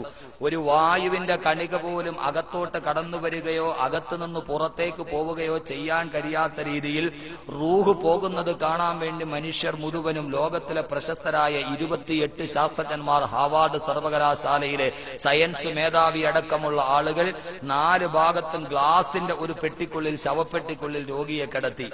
ഒരു തുള്ളി വായു പോലും അകത്തോട്ടും പോവില്ല, ഒരു തുള്ളി വായു പോലും പുറത്തോട്ടും വരികയില്ല. അങ്ങനെ കിടക്കുന്ന ഗ്ലാസ് പേടകത്തിന്റെ നടുവിൽ ലോകത്തുള്ള മുഴുവൻ അത്യാധുനിക റഡാറുകൾ മുഴുവനും, ആകാശത്തുകൂടി പറന്നു പോകുന്ന വിമാനങ്ങൾ മുഴുവനും കാണാൻ കഴിയുന്ന റഡാറുകൾ ഈ കബർ പോലെ വെച്ചിരിക്കുന്ന ശവപ്പെട്ടിയിലേക്ക് കേത്ത് വെച്ച് ഒരു വായു, ഒരു കരിയല അനങ്ങിയാൽ റഡാറിന്റെ സാന്ദ്രത തെളിയുന്ന രീതിയിൽ കാത്തു നിന്നു. അവസാനം റൂഹ് പോകുന്ന കാണാൻ പറ്റിയോ? അമേരിക്കയുടെ പെന്റഗണിലിരിക്കുന്ന ഏറ്റവും വലിയ റഡാർ എന്ന് പറഞ്ഞാൽ ലോകത്തിലെ ഏറ്റവും വലിയ കമ്പനിയായ IBM കമ്പനി നിർമ്മിച്ചു കൊടുത്ത, ലോകത്തെ മുഴുവനും ഒപ്പിയെടുക്കാൻ കഴിയുന്ന, എന്ന് പറഞ്ഞാൽ അമേരിക്കയിൽ നിന്ന് 1000കണക്കിന് കിലോമീറ്റർ അകലെ ഇന്ത്യ മഹാരാജ്യത്തിന്റെ താഴ്ഭാഗത്ത് കേരളത്തിലെ തിരുവനന്തപുരം ജില്ലയിൽപ്പെട്ട തോന്നക്കൽ പഞ്ചായത്തിൽപ്പെട്ട കല്ലൂർ എന്ന് പറയുന്ന ഗ്രാമത്തിൽ രാവിലെ കൂലിപ്പണിക്ക് പോകുന്ന ഒരുത്തൻ വൈകുന്നേരം കൂലിപ്പണി കഴിഞ്ഞ് തിരിച്ചു വന്ന് അവൻ തോളിൽ കിടക്കുന്ന മണ്ണുമെല്ലാം കഴുകിക്കളയാൻ വേണ്ടി തോർത്തുകൊണ്ടെടുത്തുകൊണ്ട് കല്ലൂരിലെ തന്റെ വീടിന്റെ പുറകുഭാഗത്തിരിക്കുന്ന ബാത്റൂമിൽ കുളിക്കാൻ വേണ്ടി പോയി. അവൻ തോർത്തെടുത്തെടുക്കുമ്പോൾ ആ കല്ലൂര വീടിന്റെ പുറകുഭാഗത്തിരിക്കുന്നവൻ കുളിമുറിയിൽ നിന്ന് കുളിക്കുമ്പോൾ അവൻ ഉടുത്തിരിക്കുന്ന അടിവസ്ത്രത്തിന്റെ കളർ പോലും അമേരിക്കയുടെ പെന്റഗണിലിരുന്ന് കാണാൻ കഴിയുന്ന ലോകത്തിലെ ഏറ്റവും പ്രശസ്തമായ IBM കമ്പനി നിർമ്മിച്ചു കൊടുത്ത റഡാറും ഈ ഗ്ലാസ് ചേംബറിലേക്ക് ഘടിപ്പിച്ചു വെച്ച് കാത്തുനിന്നു. 10 മിനിറ്റ് കഴിഞ്ഞപ്പോൾ രോഗി മരിച്ചു. പക്ഷെ പോയതാരും കണ്ടില്ല. റൂഹ് പോയത് ആരും കണ്ടില്ല, ആത്മാവ് പോയത് കണ്ടില്ല. 10 മിനിറ്റ് കഴിഞ്ഞ് ഗ്ലാസ് പേടകം തുറന്നു നോക്കുമ്പോ രോഗിയുടെ ശരീരത്തിന്റെ ചൂടും മാറിയിരുന്നു, അയാൾ തണുത്തു വിറച്ചിരുന്നു. പക്ഷെ ആത്മാവ് പോയത് മാത്രം ആർക്കും കാണാൻ കഴിഞ്ഞില്ല. അല്ലാഹു അതുകൊണ്ടാണ് പറഞ്ഞത്, വയസ്അലൂനക അനിർ റൂഹ് ഖുലിർ റൂഹു മിൻ അംരി റബ്ബി വമാ ഊതീതും മിനൽ ഇൽമി ഇല്ലാ ഖലീലാ വയസ്അലൂനക അനിർ റൂഹ്. ഓ നബിയെ, അങ്ങയോട് വന്നാരെങ്കിലും ആത്മാവിനെ കുറിച്ച് ചോദിച്ചാൽ ആ സമയത്തങ്ങ് പറയണം, ഖുലിർ റൂഹു മിൻ അംരി റബ്ബി. റൂഹിനെ കുറിച്ച് പറയാൻ കഴിയുന്നത് എന്റെ അല്ലാഹുവിനെ മാത്രമാണ്. അവനല്ലാതെ റൂഹെന്ന് പറയുന്ന ഇതേവരെ പൂരണമില്ലാത്തൊരു സമസ്യ പോലെ, ലോകത്തിന്റെ മുമ്പിൽ ഒരു കടങ്കഥ പോലെ നിൽക്കുന്ന ഈ സമസ്യ പറയാൻ എന്റെ അല്ലാഹുവിനല്ലാതെ കഴിയില്ല. വമാ ഊതീതും മിനൽ ഇൽമി ഇല്ലാ ഖലീലാ. വളരെ പരിമിതമായ അറിവല്ലാതെ അങ്ങേക്ക് നൽകിയിട്ടില്ല, ആർക്കും നൽകിയിട്ടില്ല നബിയേ. ലോകത്തോട് നിങ്ങൾ ചോദിച്ചു നോക്ക്, ചന്ദ്രനെ വെള്ളമുണ്ടോ എന്ന് ചോദിച്ചാൽ നാസ പറയും. ബഹിരാകാശത്തെ സർവ്വതിനെയും കുറിച്ച് നാസ പറയും. റൂഹ് പോകുന്നതിനെ കുറിച്ച് നാസയോട് ചോദിച്ചു നോക്ക്, ആർക്കും പറയാൻ കഴിയില്ല. ആർക്കും അറിയാൻ കഴിയാത്ത രഹസ്യമാണ് റൂഹ്. അങ്ങനെ ഇതേവരെ അറിയാത്ത എത്ര രഹസ്യങ്ങൾ ലോകത്തുണ്ട്. എല്ലാ ലോകം കണ്ടുപിടിച്ചിട്ടുണ്ട്. ഉണ്ടോ? ലോകത്ത് ഇതേവരെ ഉത്തരം പറയാൻ കഴിയാത്ത, എന്നാൽ നമ്മുടെ കൺമുമ്പിൽ കിടക്കുന്ന എത്രയോ രഹസ്യങ്ങൾ ശാസ്ത്രത്തിന് ഉത്തരം പറയാൻ കഴിഞ്ഞിട്ടുണ്ടോ? ഇല്ല. അവരെവിടെ പോയി എന്ന് അറിയില്ല. നിങ്ങൾക്കറിയുമല്ലോ ബെർമുഡ ട്രയാങ്കിൾ. ബെർമുഡ ട്രയാങ്കിൾ കേട്ടിട്ടുണ്ട്? ബെർമുഡ ട്രയാങ്കിൾ ഇല്ല. ചായക്കട കിട്ടുന്ന സാധനമല്ല അത്. ബർമുഡ ട്രയാങ്കിൾ എന്ന് പറഞ്ഞാൽ ലോകത്തിലെ പ്രവിശാലമായ അറ്റ്ലാന്റിക് മഹാസമുദ്രത്തിലെ 16,45,80,000 ചതുരശ്ര കിലോമീറ്റർ വിശാല വിസ്തൃതമായി കിടക്കുന്ന അറ്റ്ലാന്റിക് മഹാസമുദ്രത്തിലെ 7,70,000 ചതുരശ്ര കിലോമീറ്റർ വിശാല വിസ്തൃതമായി കിടക്കുന്ന 350 ദ്വീപുകൾ അടങ്ങിയ ഒരു ദ്വീപ് സമൂഹമാണ് ബർമുഡ ട്രയാങ്കിൾ. ആ ബർമുഡ ട്രയാങ്കിൾ അമേരിക്കയിൽ നിന്ന് വെറും 980 കിലോമീറ്റർ അകലെ 1000 കിലോമീറ്ററിന്റെ ഉള്ളിൽ കിടക്കുന്ന അമേരിക്ക എന്ന് പറയുന്ന ലോകത്തിന്റെ സർവ്വതും കണ്ടെത്താൻ വേണ്ടി കാത്തു നിൽക്കുന്ന ചന്ദ്രനിൽ ജീവനുണ്ടോ എന്ന് അന്വേഷിക്കുന്ന അമേരിക്ക. എന്തിനാണ് അമേരിക്ക ചന്ദ്രനിൽ ജീവനുണ്ടോ എന്ന് അന്വേഷിക്കുന്നത്? ഇറാഖിലെ മക്കളെ കൊന്നൊടുക്കിയവൻ, ഇറാഖിന്റെ ജീവനെ കൊന്നൊടുക്കിയവൻ, അഫ്ഗാനിലെ ജീവനെ കൊന്നൊടുക്കിയവൻ, ബോസ്നിയയിലെ ജീവനെ കൊന്നൊടുക്കിയവൻ, ചെച്ചിനയിലെ ജീവനെ കൊന്നൊടുക്കിയവൻ, ഇറാഖിലെയും അഫ്ഗാനിലെയും ബോസ്നിയയിലെയും ചെച്ചിനയിലെയും ജീവനുകളെ മുഴുവനെ കത്തിക്കരിച്ച് ചാമ്പലാക്കിയിട്ടും രക്തദാഹം തീരാൻ അമേരിക്ക വീണ്ടും ഇനി ചന്ദ്രനിൽ ജീവനുണ്ടോ എന്ന് നോക്കുന്നത് ആ ചന്ദ്രന്റെ ജീവനും കൂടി ഊട്ടിക്കൊടുക്കാനുള്ള വല്ലാത്ത അത്യാഗ്രഹമാണോ എന്ന് നാം അതിശയപ്പെട്ടു പോവുകയാണ്. ചന്ദ്രനിൽ ജീവനുണ്ടോ എന്ന് നോക്കുന്ന അമേരിക്ക 1000 കിലോമീറ്റർ ഇപ്പുറ കിടക്കാണ് അള്ളാഹുവിന്റെ കുദറത്ത്. ഇതേവരെ അമേരിക്ക കണ്ടുപിടിക്കാൻ കഴിഞ്ഞിട്ടില്ല. അമേരിക്കയിൽ നിന്ന് 980 കിലോമീറ്ററേ ഉള്ളൂ. എന്താ ബർമുഡ ട്രയാങ്കിള്? ലോകത്ത് നിന്ന് പറന്നു പോകുന്ന വിമാനങ്ങൾ ബർമുഡ ട്രയാങ്കിളിൽ എത്തിയാൽ അപ്രത്യക്ഷമാകും. അറ്റ്ലാന്റിക് മഹാസമുദ്രത്തിന്റെ മുകളിലൂടെ പറന്നു പോകുന്ന ഇന്നും ജീവിച്ചിരിക്കുന്ന മിയാമിയിൽ നിന്ന്, അമേരിക്കയുടെ മിയാമിയിൽ നിന്ന് 980 കിലോമീറ്റർ അകലെ ആർക്കെങ്കിലും ഉത്തരം പറയാൻ പറ്റുമെങ്കിൽ പറയും. പക്ഷെ ഖുർആൻ ഉത്തരം നൽകിയിട്ടുണ്ട് ഈ സമസ്യക്ക്. ബർമുഡ ട്രയാങ്കിളിലേക്ക് ഈ ഭൂമിയിൽ നിന്ന് പോകുന്ന കപ്പലുകൾ 16-ാം നൂറ്റാണ്ട് മുതൽ ഇതേവരെ 184 കപ്പലുകളാണ് നിരവധി യാത്രക്കാരുമായി ബർമുഡ ട്രയാങ്കിൾ വരെ എത്തി. പിന്നീട് ആ കപ്പലുകളെ കുറിച്ചൊരു വിവരവുമില്ല. അവിടെ മരിച്ചുപോയ മനുഷ്യരെവിടെ പോയി എന്നറിയില്ല. കപ്പലുകൾ ബർമുഡ ട്രയാങ്കിൾ എന്ന് പറയുന്ന 7,70,000 ചതുരശ്ര കിലോമീറ്റർ വിശാല വിസ്തൃതമായി കിടക്കുന്ന ഭൂപ്രദേശം വരെ എത്തുന്നതേ അറിയാവൂ. അതേവരെ റഡാറുകളിൽ തെളിഞ്ഞു കാണും. ബർമുഡ ട്രയാങ്കിൾ എന്ന് പറയുന്ന പ്രാന്തപ്രദേശത്തിലേക്ക് എത്തിയാൽ റഡാറിൽ തെളിഞ്ഞുകൊണ്ടിരിക്കുന്ന കപ്പലുകൾ പിന്നെ കാണാൻ കഴിയുന്നില്ല. 1912 അമേരിക്കയിലെ ഏറ്റവും വലിയ യുദ്ധക്കപ്പലായ സാൻഡ്ര എന്ന് പറയുന്ന കപ്പൽ 373 യാത്രക്കാരുമായിട്ട് കടന്നു ചെന്നു. ബർമുഡ ട്രയാങ്കിൾ വരെ ചെന്നു. പിന്നീട് ആ കപ്പലിനെ കുറിച്ച് യാതൊരുവിധ വിവരവും അതിൽ മരിച്ചുപോയ ആളുകളെ കുറിച്ച് യാതൊരു വിവരവുമില്ല. 1848 ലോകത്തിലെ ഏറ്റവും വലിയ സൈനിക തിയോഡാർക്ക് പോയി 370 യാത്രക്കാരുമായി ബർമുഡ ട്രയാങ്കിൾ എന്ന് പറയുന്ന അറ്റ്ലാന്റിക് മഹാസമുദ്രത്തിന്റെ അലറിയടിക്കുന്ന തിരമാലകളുടെ പ്രാന്തപ്രദേശം വരെ പോയതിനെ കുറിച്ച് അറിവുണ്ട്. പിന്നീട് അറിവില്ല. അവിടെ ഇതേവരെ മുക്കിക്കൊല്ലപ്പെട്ടത് 141 യുദ്ധക്കപ്പലുകളാണ്. ഏതാണ്ട് 2000-ത്തിലധികം മനുഷ്യരാണ് മരിച്ചത്. ഇതേവരെ ആ തകർന്നു പോയ കപ്പലുകളുടെ ഒരു പലക പോയിട്ടതിന്റെ ഒരു സ്ക്രൂ പോലും കണ്ടുകിട്ടിയിട്ടില്ല. മരിച്ചുപോയി എന്ന് പറയുന്ന ആളുകളുടെ ജഡം കണ്ടുപിട്ടിട്ടില്ല.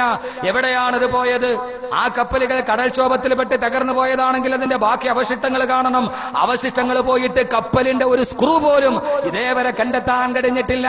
എത്രയോ വിമാനങ്ങളാണ് ഇതേവരെ ഞാൻ ഈ സംസാരിക്കുന്ന 2010 ഫെബ്രുവരി മാസം വരെ ഞാൻ ഇവിടെ സംസാരിച്ചു കൊണ്ടിരിക്കുന്നത് വരെ, ഫെബ്രുവരി 1-ാം തീയതി നിങ്ങളോട് സംസാരിക്കുന്ന ഈ സമയം വരെ ഏതാണ്ട് 41ഓളം വിമാനങ്ങളാണ് അറ്റ്ലാന്റിക് മഹാസമുദ്രത്തിന്റെ മുകളിലൂടെ ബർമുഡ ട്രയാങ്കിളിന്റെ മുകളിലൂടെ പറന്നു പോകുമ്പോ അപ്രത്യക്ഷമായി പോയത് എവിടെയെന്ന് ആർക്കും അറിയില്ല.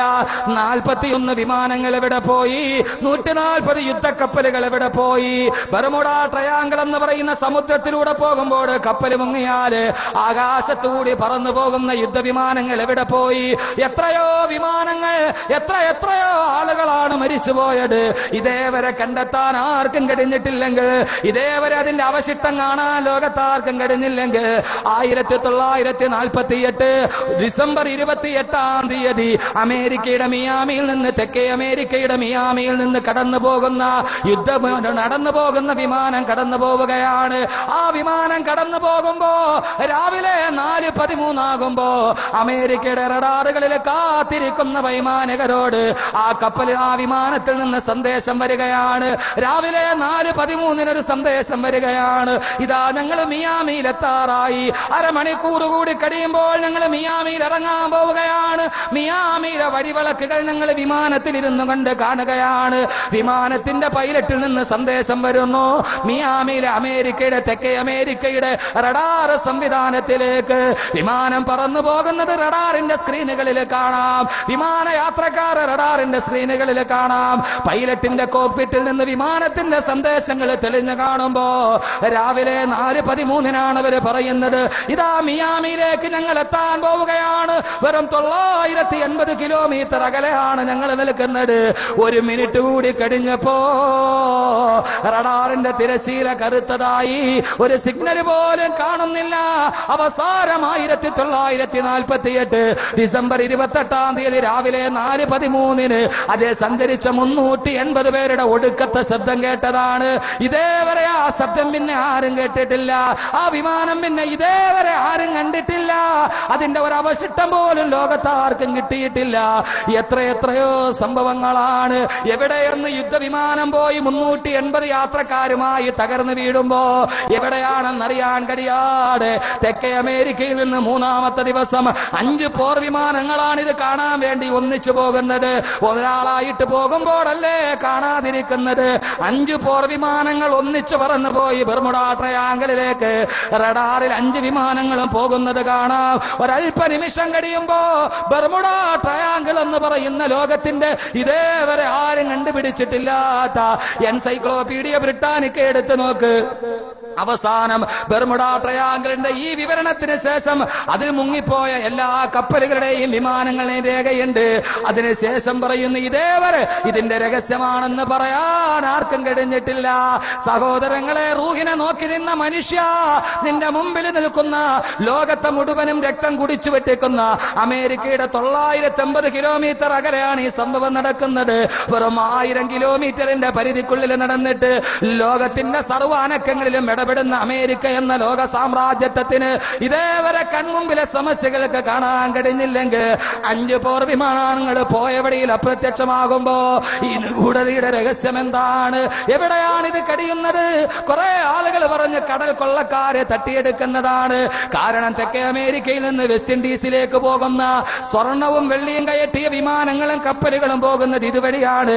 കടൽ കൊള്ളക്കാര് തട്ടിയെടുത്തതാന്ന് പറയുമ്പോ അതിന്റെ അവശിഷ്ടമെങ്കിലും കാണേണ്ടതല്ലേ? മരിച്ചവരുടെ ജഡമെങ്കിലും കിട്ടേണ്ടതല്ലേ? ഒരു ആണി പോലും, തുരുമ്പ് പിടിച്ച ഒരാണി പോലും 4 നൂറ്റാണ്ട് കഴിഞ്ഞിട്ട് ഇതേവരെ അത് കണ്ടെത്താൻ കഴിഞ്ഞില്ലെങ്കിൽ സഹോദരാ, നിനക്കറിയാത്തത് പല ലോകത്ത് മറഞ്ഞു കിടക്കുകയാണ്. എന്താണ് ബർമുഡ ട്രയാങ്കിളിൽ സംഭവിക്കുന്നത്? എന്താണ് സംഭവിക്കുന്നത്? ആർക്കും പറയാൻ കഴിഞ്ഞിട്ടില്ല. ഈ അടുത്ത കാലത്ത് ശാസ്ത്രത്തിന് ഉത്തരം പറയാൻ കഴിഞ്ഞിട്ടില്ല ഇന്നുവരെ. നിങ്ങൾ എടുത്തു നോക്കിക്കോളി, വെബ്സൈറ്റ് തുറന്നു നോക്കിയാൽ കാണാം, സൈറ്റ് തുറന്നു നോക്കിയും കാണാം. അതിനകത്ത് ഏറ്റവും അവസാനം ഈ അടുത്ത കാലത്ത് ഡോക്ടർ മുസ്തഫ കഞ്ചൂരി എന്ന് പറയുന്ന ഈജിപ്ഷ്യൻ പണ്ഡിതൻ, അദ്ദേഹം ഒരു ജിന്നുമായിട്ട് സംസാരിച്ചു. മുസ്തഫ കഞ്ചൂരി ജിന്നുമായിട്ട് സംസാരിച്ചു. ജിന്നുമായിട്ട് സംസാരിക്കൂല്ലേ മനുഷ്യര്? ഇല്ലേ? ഇല്ലേ? ജിന്നു മനുഷ്യരെ നേരിട്ട് സംസാരിക്കില്ലയോ? സംസാരിക്കോ? മോദിമാമ സംസാരിച്ചിട്ടുണ്ട്.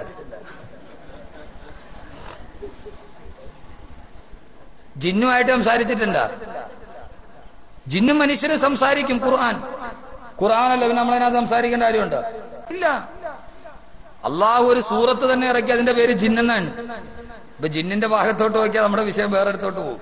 ഇത് ഞാൻ പറയുന്നത് ലോകത്ത് കാണാത്ത രഹസ്യങ്ങൾ ഏറെയാ. അത് പറഞ്ഞാലേ ഇനി ഖബർ മനസ്സിലാവും. നമ്മൾ നമ്മത്തോളം നമ്മൾ നമ്മുടെ യുക്തിക്ക് ചേർന്നല്ലേ നമ്മൾ അംഗീകരിക്കൂ. ഖബറിൽ 3 അനുഭവം ഉണ്ടെന്ന് പറഞ്ഞാൽ ആ 3 അനുഭവം നിങ്ങൾക്ക് മനസ്സിലാകണമെങ്കിൽ ഇതുവരെ നിനക്ക് തിരിയാത്ത രഹസ്യം ലോകത്തുണ്ടെന്ന് നീ അറിയണം. നമ്മളെല്ലാം നമ്മുടെ കണ്ണുമുമ്പിൽ അമേരിക്കയിൽ നിന്ന് 980 കിലോമീറ്റർ ബർമുഡ ട്രയാങ്കിളിലേക്കുള്ളൂ. 1000 കിലോമീറ്റർ ഇതേവരെ കണ്ടുപിടിക്കാൻ ലോകത്ത് ആർക്കും കഴിഞ്ഞില്ല. അവർ പറയണത് ആ രഹസ്യം എന്താണെന്ന് ഇതുവരെ അറിയില്ല. രഹസ്യം ഇത് തന്നെയാണ്.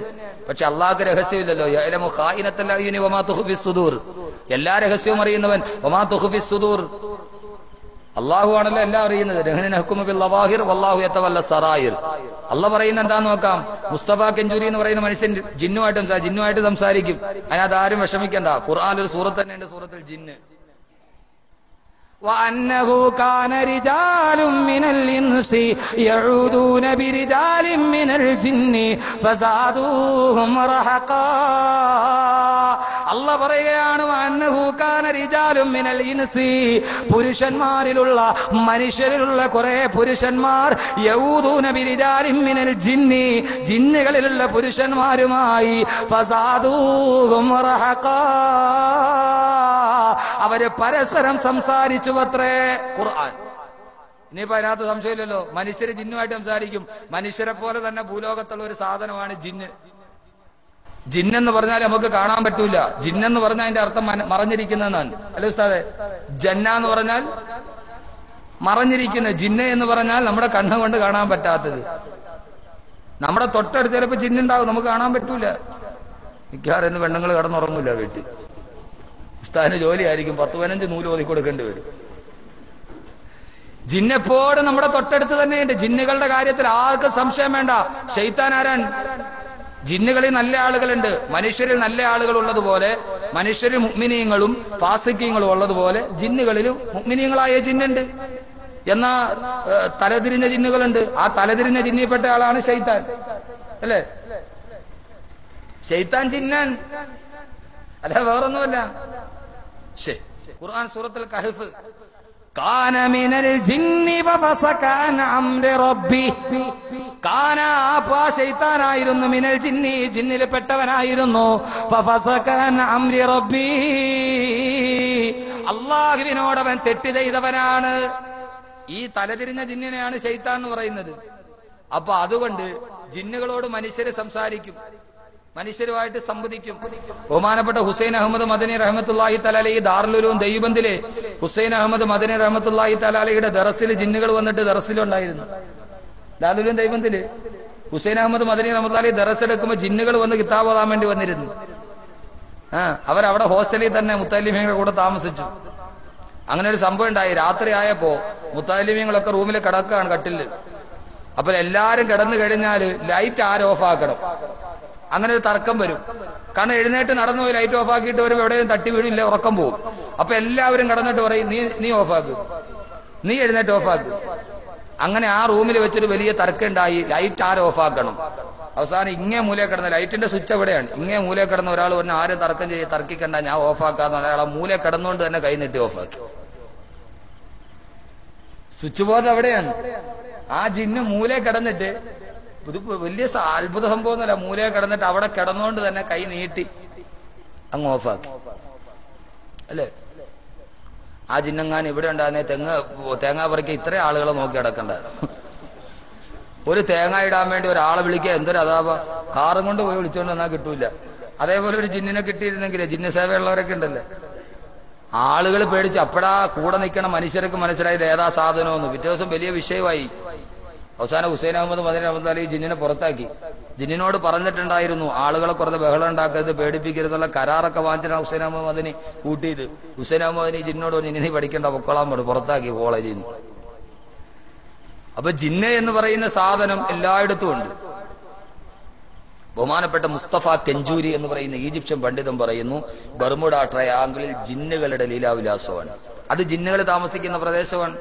മനുഷ്യർ താമസിക്കുന്ന പോലെ ഭൂമിയിലാണ് ജിന്ന് താമസിക്കുന്നത്. ജിന്നിനെ കാണാം. പഴയ പള്ളിയിലൊക്കെ പോയാൽ മിക്കവാറും ഇവിടെ കാണാൻ പറ്റും. കല്ലൂർ പള്ളി പഴയ പള്ളിയല്ലേ, രാത്രിയിൽ ആരും ഇല്ലാത്ത രാത്രിയിൽ നിങ്ങൾ വന്ന് നോക്കി ജിന്നുകൾ നിസ്കരിക്കണ കാണാം. വന്ന് നോക്കിയോ കുഴപ്പമില്ല. രാവിലെ എന്താ ഹാലെന്ന് എനിക്ക് പറയാൻ പറ്റൂല. നിങ്ങൾ പഴയ പള്ളിയിൽ പോയി നോക്കി, പഴയ പൗരാണികമായ പള്ളിയില്ലേ, ഈ അടുത്ത സമയത്ത് ഞങ്ങൾ എവിടെയോ ഒരു പള്ളിയിൽ പോയ പള്ളിക്കകത്ത് കയറി നിസ്കരിച്ചാല് ഇതേത് പള്ളിയാണെന്നൊരു വിടുത്തല്. അടുത്ത സമയത്താ പോയത്. എന്റെ കൂടെ വന്ന ആളുണ്ടായി പറയും, കോവമംഗലത്തപ്പുറത്ത് മാതിരപ്പള്ളി എന്ന് പറഞ്ഞ സ്ഥലമുണ്ട്, കഴിഞ്ഞ ആഴ്ച ഞാൻ അവിടെ ആയിരുന്നു പോയത്. ഒരു പള്ളി, അതിന്റെ അകംഭാഗത്ത് അകത്തെ പള്ളിയിൽ കയറി നിസ്കരിച്ചാല് നിസ്കാരത്തിന് ഇത്രേ ഹൗഫുണ്ടോന്ന് നമ്മൾ ഓർത്തു. അത്രയ്ക്കല്ല. ഇതിപ്പോ പഴയ പള്ളിയല്ല, 100 വർഷം പഴക്കമുണ്ട്. ആ പള്ളിക്കകത്ത് പഴയ പള്ളിയുടെ ഫ്രണ്ട് വാതിലിൽ കിടന്നുറങ്ങി രാവിലെ എഴുന്നേൽക്കുമ്പോൾ മിക്കവാറും ഹൗദി കിടക്കും. ജിന്നുകൾ നിസ്കരിക്കാൻ വേണ്ടി വരുമ്പോ പള്ളിയുടെ വാതിലിന് നേരെ കിടന്നാലേ ജിന്നുകൾ നിസ്കരിക്കാൻ വേണ്ടി വരുമ്പോ എടുത്ത് തോണ്ടി അപ്പുറത്തോട്ട് മാറ്റിയിടും. അപ്പൊ അതുകൊണ്ട് നമ്മുടെ തൊട്ടടുത്ത് ചിലപ്പോ കിടക്കുന്ന ജിന്നായിരിക്കും. മനസ്സിലാക്കാൻ തൗഫീഖ് നൽകട്ടെ. സഹോദരിമാര് വേറൊന്നും വിചാരിക്കരുത്, തൊട്ടടുത്ത് കിടക്കുന്ന ജിന്നാന്നും പറഞ്ഞപ്പോ വീട്ടിൽ പോയി ഭർത്താവിനോട് വഴക്കുണ്ടാകും. നിങ്ങൾ ജിന്നാണോ ഇൻസാണോ വെട്ടെന്ന് പറഞ്ഞാൽ കാര്യങ്ങൾ ഇടങ്ങേറാവും. അതുകൊണ്ട് ആ രീതിയിൽ തർക്കം വേണ്ട. ജിന്നുകൾ നമ്മുടെ ഇടയിലുണ്ട്, മലക്കുകൾ നമ്മുടെ കൂടെ ഇല്ലേ? നമ്മുടെ ഇടതുഭാഗത്തും വലതുഭാഗത്തും മലക്കുകളില്ലേ? നമ്മൾ വിശ്വസിക്കുന്നവരില്ലേ? കാണാൻ പറ്റുമോ? ഇല്ല. അപ്പൊ ജിന്ന് മുസ്തഫ കെഞ്ചൂരി ഒരു ജിന്നുമായി സംവദിച്ചുവത്രേ. ആ ജിന്ന് വന്നിട്ട് പറഞ്ഞു, ബർമുഡ ട്രയാങ്കിളിന്റെ രഹസ്യം ചോദിക്കുമ്പോ അതുമായി ഗവേഷണം നടത്തുന്ന പണ്ഡിതനാണ്. അദ്ദേഹത്തോട് ആ ജിന്ന് സംസാരിച്ചുവത്രേ. അത് ജിന്നുകളുടെ താവളമാണ്. ഒരു കപ്പലെന്നല്ല, ഒരു വിമാനം പോലും അതേവരെ പിടിച്ചെടുത്ത് മാറ്റാൻ ജിന്നുകൾക്ക് കഴിയുമെന്ന് മുസ്തഫ കെഞ്ചൂരിയോട് പറയുമ്പോ മുസ്തഫ കെഞ്ചൂരി ചോദിച്ചുവത്രേ, എങ്ങനെയാണ് അതിന്റെ മുകളിലൂടെ മനുഷ്യനൊന്ന് പറക്കാൻ കഴിയുക? ബർമുഡ ട്രയാങ്കിൾ എന്ന് പറയുന്ന ഏറ്റവും വലിയ രഹസ്യ കലവറയുടെ മുകളിലൂടെ മനുഷ്യന് നടക്കാൻ കഴിയുമോ? ആ സമയത്ത് ആ ജിന്ന് പറഞ്ഞതായി അദ്ദേഹത്തിന്റെ ഗ്രന്ഥത്തിൽ രേഖപ്പെടുത്തുകയാണ്. ആ വരികളാണ് അദ്ദേഹത്തിന്റെ ഗ്രന്ഥത്തിന്റെ വരികളാണ് ഞാൻ ഉദ്ധരിക്കുന്നത്.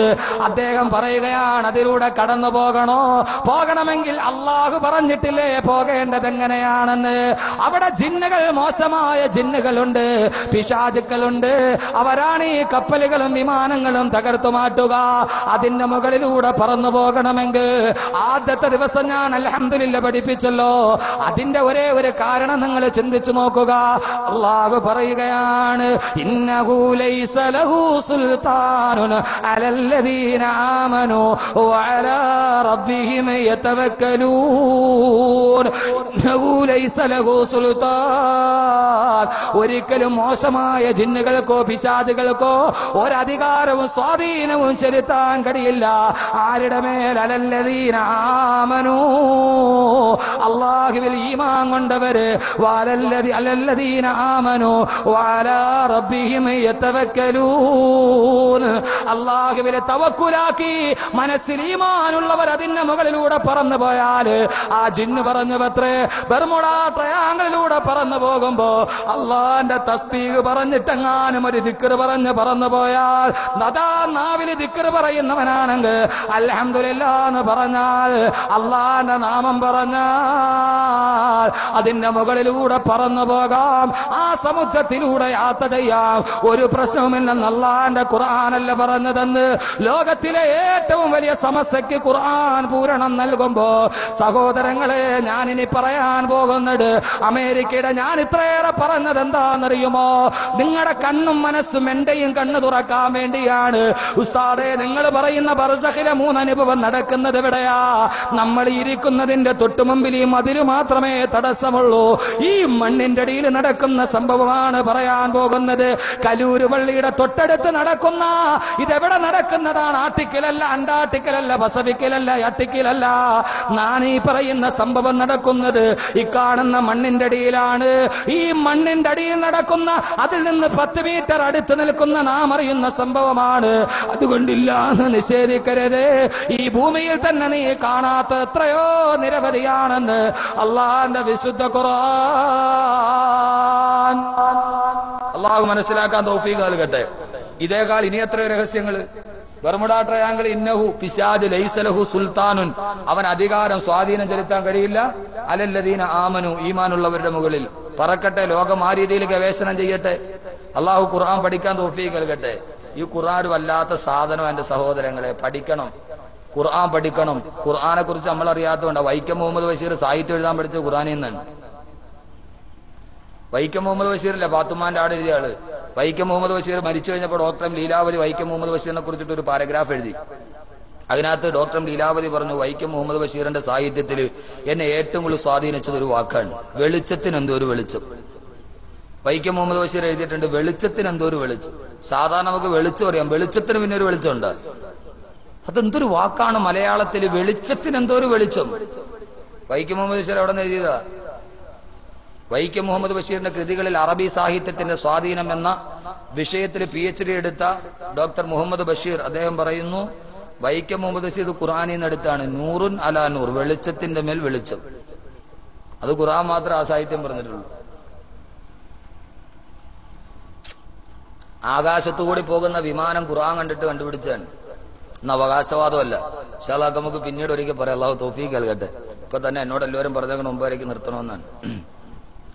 അപ്പൊ 3 അനുഭവം ഈ ഖബർ. ഇതേപോലെ ലോകത്തിന്നേ വരെ ഉണ്ടോ ഇല്ലയോ എന്ന് തീർച്ച പറയാൻ കഴിയാത്ത അറ്റ്ലാന്റിസ്, ഹിമാലയൻ പർവ്വതത്തിന്റെ മുകളിൽ താമസിക്കുന്ന അപൂർവ ജീവികൾ, ലോകത്തുള്ള മുഴുവൻ മനുഷ്യരെയും ഭ്രമിപ്പിക്കുന്ന ദക്ഷിണാഫ്രിക്കയിൽ എവിടെയോ ഉണ്ട് എന്ന് പറയുന്ന സ്വർണത്തിന്റെ മരുഭൂമി. ഇതേവരെ കണ്ടെത്താൻ കഴിയുന്ന സാധനമുണ്ട്. ദക്ഷിണാഫ്രിക്കയുടെ ഏതോ ഭാഗത്ത് സ്വർണത്തിന്റെ മരുഭൂമിയുണ്ട്. മണൽത്തരി മുഴുവൻ സ്വർണമാണ്. അലുക്കാസുകാർ കണ്ടിരുന്ന അവിടെ ജുവലറി ഇട്ടേനെ. ഇതേവരെ കണ്ടെത്താൻ കഴിഞ്ഞില്ല, പക്ഷെ ഉണ്ട് സാധനം. അങ്ങനെ എത്രയെത്ര രഹസ്യങ്ങൾ ദുനിയാവി കിടക്കുന്നു. അപ്പൊ പിന്നെ മണ്ണിന്റെ അടി കിടക്കുന്ന രഹസ്യം നമ്മൾ പറയാതിരിക്കണോ? ഏതായാലും നമ്മൾ ഒരു ദിവസം മരിച്ച് എന്റെ പ്രിയപ്പെട്ട സഹോദരങ്ങളെ ഖബറിലേക്ക് കൊണ്ടുപോകും. ഖബറിലേക്ക് കൊണ്ടുപോയി വെച്ചാൽ ലോകത്ത് നാം എല്ലാവരും ഒരു ദിവസം ഒരു യാത്ര ചെയ്യും. ഒടുക്കത്തെ യാത്ര, അവസാനത്തെ യാത്ര. ഇതേവരെ സ്വന്തമായി നടന്ന നിന്നെ 4 പേരുടെ തോളിലേറ്റി ലാ ഇലാഹ ഇല്ലല്ലാ എന്ന് പറഞ്ഞ് ദിക്ർ ചൊല്ലി കല്ലൂര് പള്ളിയുടെ മുമ്പിൽ കൊണ്ടുവരും. ഇല്ലേ? ദുനിയാവിൽ ആരും നോക്കാത്തവരാണെങ്കിലും ഞാൻ ബർസഖിലോട്ട് കടന്നു പോവാണ്. അപ്പൊ നമ്മൾ തീരുമാനിച്ചോണം, അല്ലാഹുവേ ഇനി പറയാൻ പോകുന്ന രഹസ്യങ്ങൾ ഞാൻ അംഗീകരിക്കാതിരിക്കാനുള്ള. കാരണം എനിക്കറിയാൻ പാടാത്ത പലതും ദുനിയാവിൽ തന്നെ ഉണ്ടെന്നുള്ള ഓർമ്മയോടുകൂടി വേണം ഇനി പറയുന്ന കാര്യങ്ങൾ ശ്രദ്ധിച്ചു കേൾക്കാൻ. എന്താണത്?